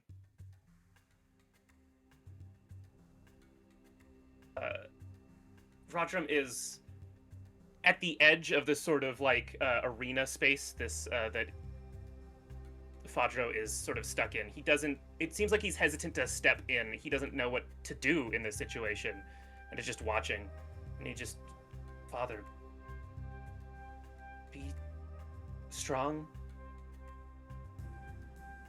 He's just confused by what his father is saying. It is seemingly nonsense if you're not really one of you guys who have maybe started to see patterns here. I won't say what those patterns are, but yeah, Fadra is looking at you and maybe trying to unsettle you. Do you know why it hasn't simply left these realms alone? Wait, who is Because asking that? Fadra. Oh. He is speaking as you were doing this, as you have effectively like dug into his soul. It's because it wants to finish what's on its plate. It yearns for the stars, but it will not leave until we are gone. How old is this thing? I think Hayes kind of just off, like, Yeah, just mumbles that, like, well. Hard to say. I love saying random things and watching Chows go and start taking notes. It's fun to me. But yeah, so Chess, I get the sense that Ajax is going to be the one who sort of formulates what to do, and with Kana will likely help. So I would be curious as to. You can ask me a few questions, but yeah, your friends have to find the line of the soul, and you have basically this string of connection that goes through both. You get a better look at it. The Aether Soul is what is effectively spooling all of the connections in this soul together and shooting it off in one direction. Like the way that you make thread out of, or a string out of thread. So it's kind of like collapsing all of the it's like pulling on all of the other connections and sending it off in one direction. Yeah. Okay. You immediately have like a dozen theories as to like, oh, why is it like that? Why does it not snap? Like, it doesn't physically draw them together. Magic usually doesn't really care about distance, especially Aether magic. That's like not relevant. So you're just like, but that's sort of the thing you see is like, yeah, this Aether Soul is almost like attached to this. These connections and like spooling through it. It is surrounding them and collecting them. I don't know if that helps your approach. Sorry. It makes me think of both like a siphon or like a leech, and it also makes me think of, because we're going with this like string visualization, it really makes me think of like spinning thread from like a ball of wool, like the way that it changes form. Not a bad metaphor. So, to simplify this a bit, I would say pick a skill that you think is relevant to trying to pry these apart, and then say, are we enduring this? Are we prepared? Probably doesn't work. Whittle? I'd take whittle if that's the idea. Of like, we're moving this thing 1 inch at a time.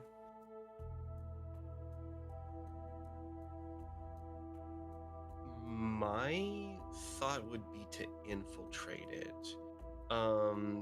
Okay. In universe, the idea is to kind of utilize the space that Cam and Hayes have kind of found, like in between the soul and the Aether Soul. Sure. And kind of Just almost expand it. skirt that boundary and find like that point that all of these connections are being like siphoned off, and almost put like a almost like a coating on it, kind of like how you would put like I know we did it for when my fucking neighbor's Jack Russell Terrier was trying to like dig under our fence. We put Okay.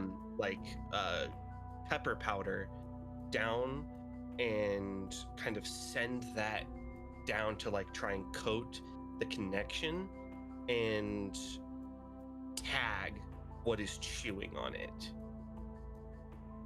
So that will just be to find the thing. Yeah, to find it and to get it to stop chewing on it. All right. I'm And gonna just give being you like, two... oh, Oh, so it's to try and like get it to stop. All right. I'm yeah. gonna give you two options here. If you want to do it that way, and you crit, it will work. If you get a hit, you can still pick the hit. It's still gonna happen, but then there'll be one more check if it doesn't fully get it to let go. If that makes sense. Mhm. But a crit is gonna get it to fully let go. You don't really know the nature of the thing at the other end so much. Mhm. I'll say third option. It's got 3 difficulties, no matter who helps you, and then a hit's a hit is a hit.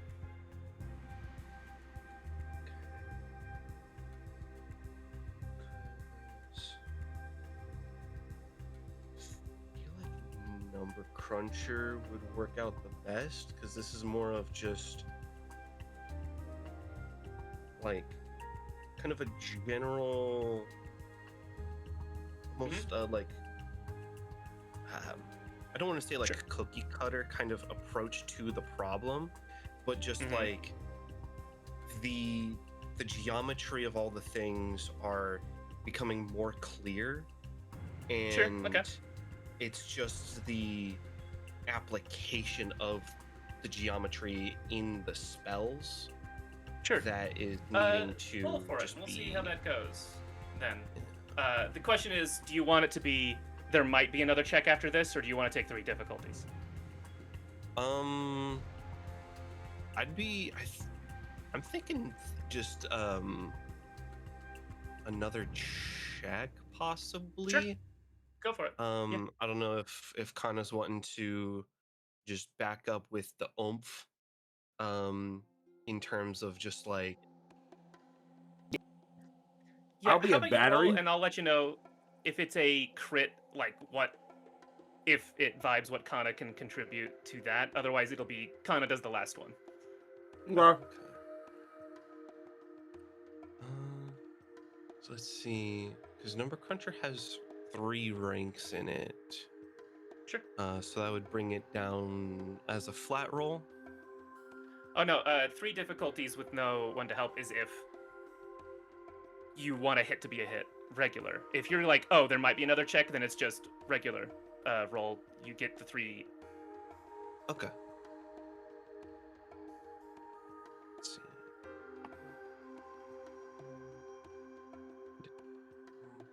That's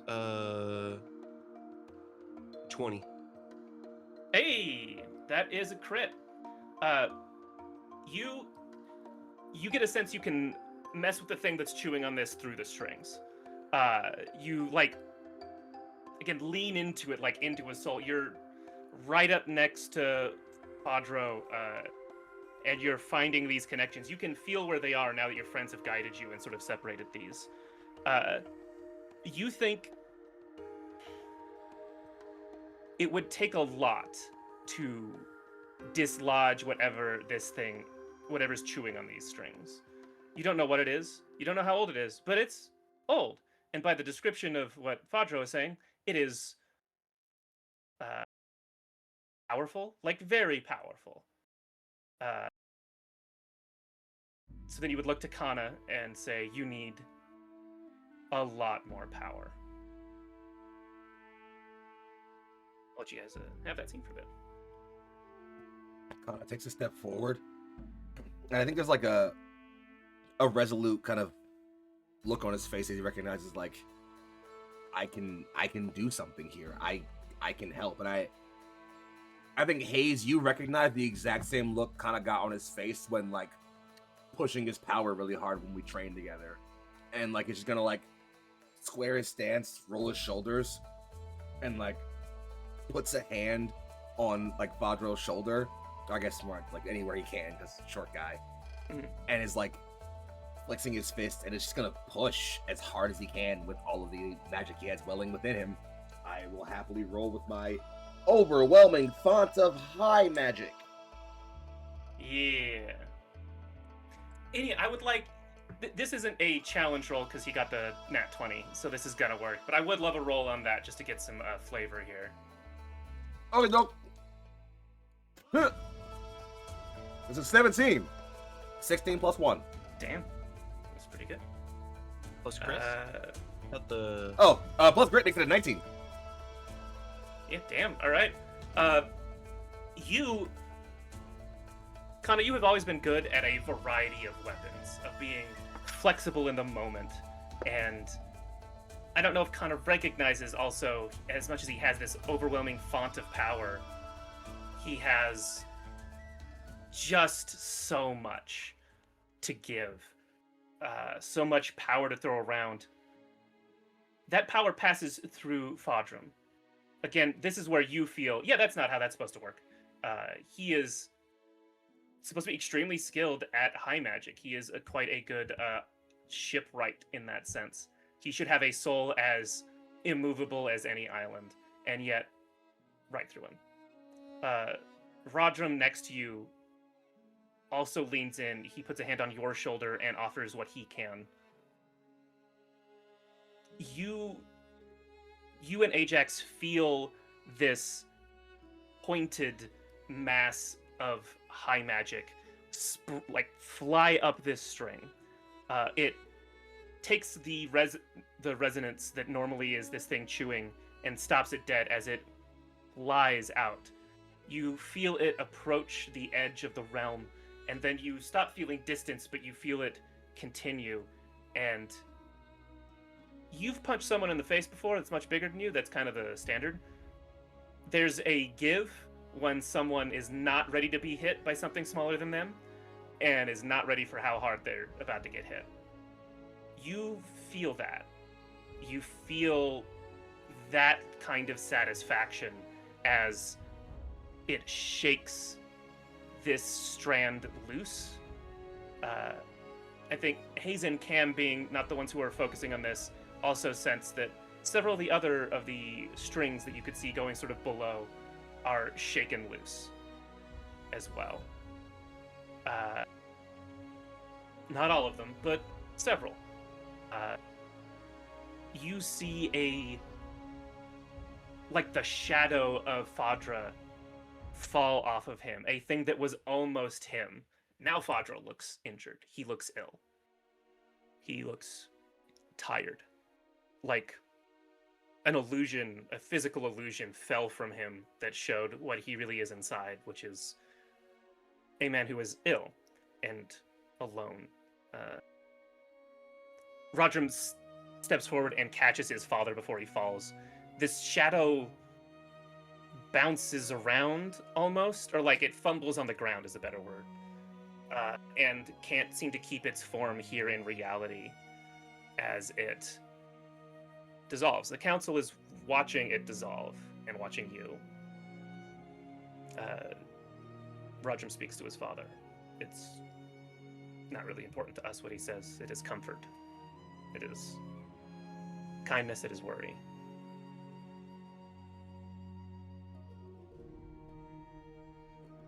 I think Kana just steps back, looking at his own hand for a moment, and then looking around at his friends. We did it. We did it. I think Hayes will put a hand on Kana's shoulder and say, "We gave our word." Kana just squeezes her, just throws his arms around her and pulls him in as hard as he can, and he's still smiling, but there are long lines of tears pouring from his eyes.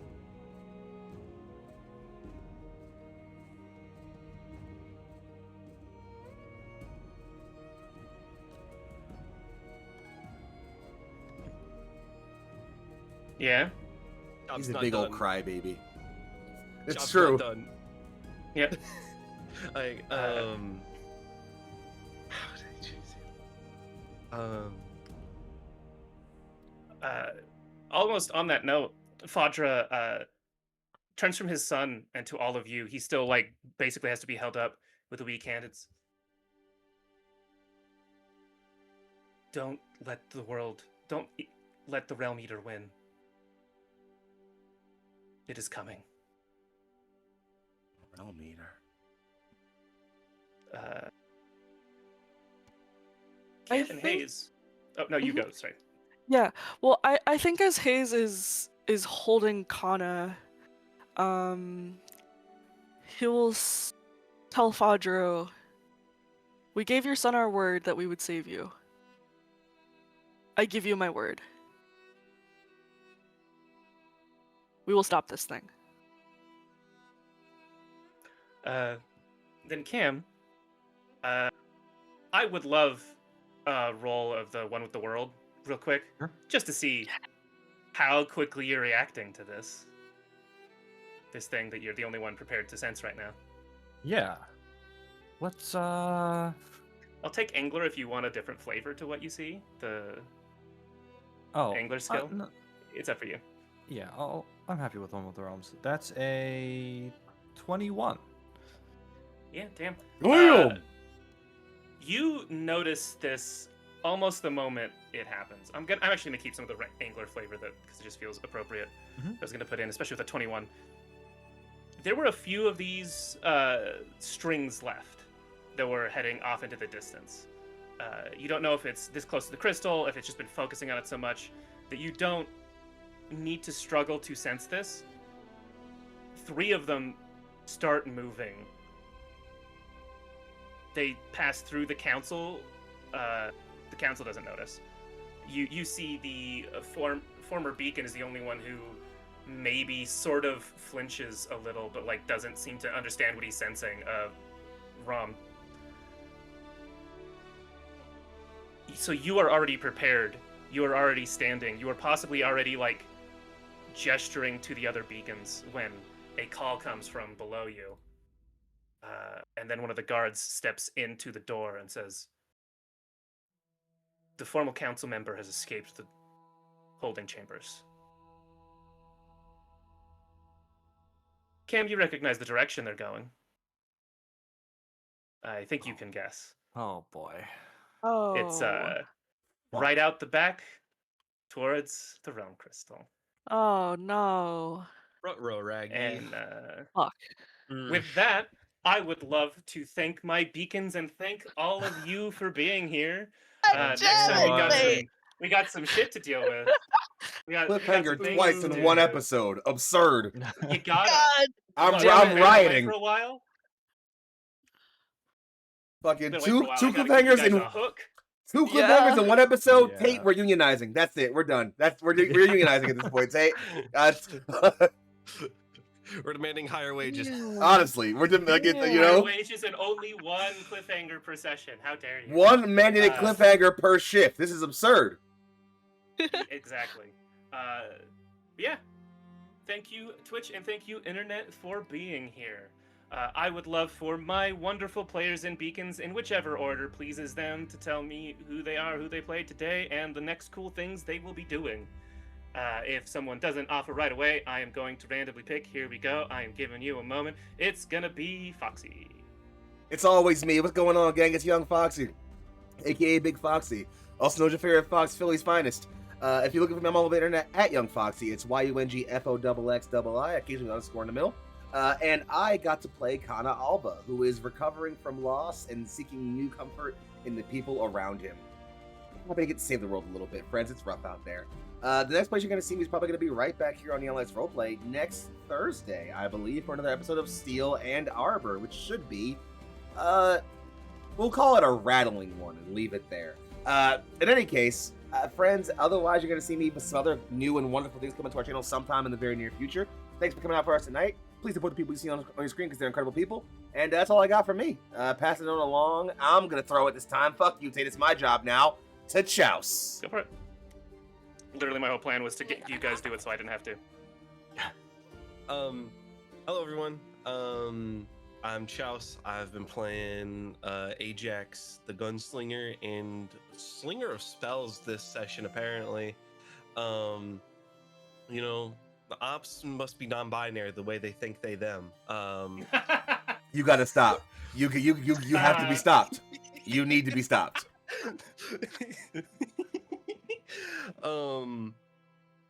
This has been a real thinker of an episode, honestly. You know, damn it, Tate. Yep. Got me overheating here. Fuck.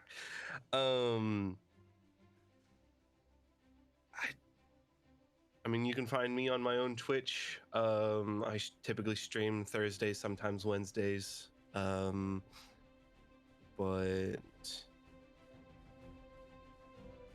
I can't think anymore. I'm all out of thinking juice. Fair and valid. I'll throw it over to Hayes. Egg. Yo! Hi, I'm Emily or Egg-chan. You can find me as Egg-chan on the internet. Oh, that's crazy. I am on Twitch. You can probably find me chatting in someone's chat, because that's what I be doing. I be tip-tap typing. Tip-tap typing. I don't know. Yeah, that's what's up with me. And I'll pass it to Lucian. Hey, I'm Lucian. I play Cam, the Solitary Angler, or Dwarf Lifeweaver, who is, we're gonna do combat next session, I'm guessing, because you know that's the only way to protect a realm crystal. You can find me here on this channel again on Thursday for Steel and Arbor, if I'm not mistaken. That's really the only place I am on the internet because, man, who's got time for that? Life's busy. Absolutely. And that means I'm going back to over to Tate. Yeah. I was gonna say, yeah, and I'm gonna take it back is what I was gonna say, but I guess it has been handed to me fair and square. I am Tate Washburn. You can find me at Tate the Terrific, any place I care to be found. If you find me somewhere else, no, you didn't. You should actually follow this channel's Blue Sky at Neon Lights Roleplay, where several people much funnier than me make all the cool announcements and jokes, including for new shows and new things we do. Or you can join us on the Discord, where we meme and we stream, and we sometimes pick up cool people for games like this. You'll find me next under the same one, Steel and Arbor, where I am playing my very shy rogue boy, who is really suffering by not having night vision. Holy shit. That's a much bigger thing when you are the only person in the party, or two people in the party who doesn't have it. I appreciate Foxy making me really have to struggle with that one. That's real good. Yeah, we are excited to have that this Thursday, and then 2 weeks from now, where we do more of this. And yeah, there's probably going to be some I don't know, maybe the guards will stop that guy on their own. I don't know. Let's see. Anyways, it's been lovely having you all, and we will see you on the next level. Bye-bye.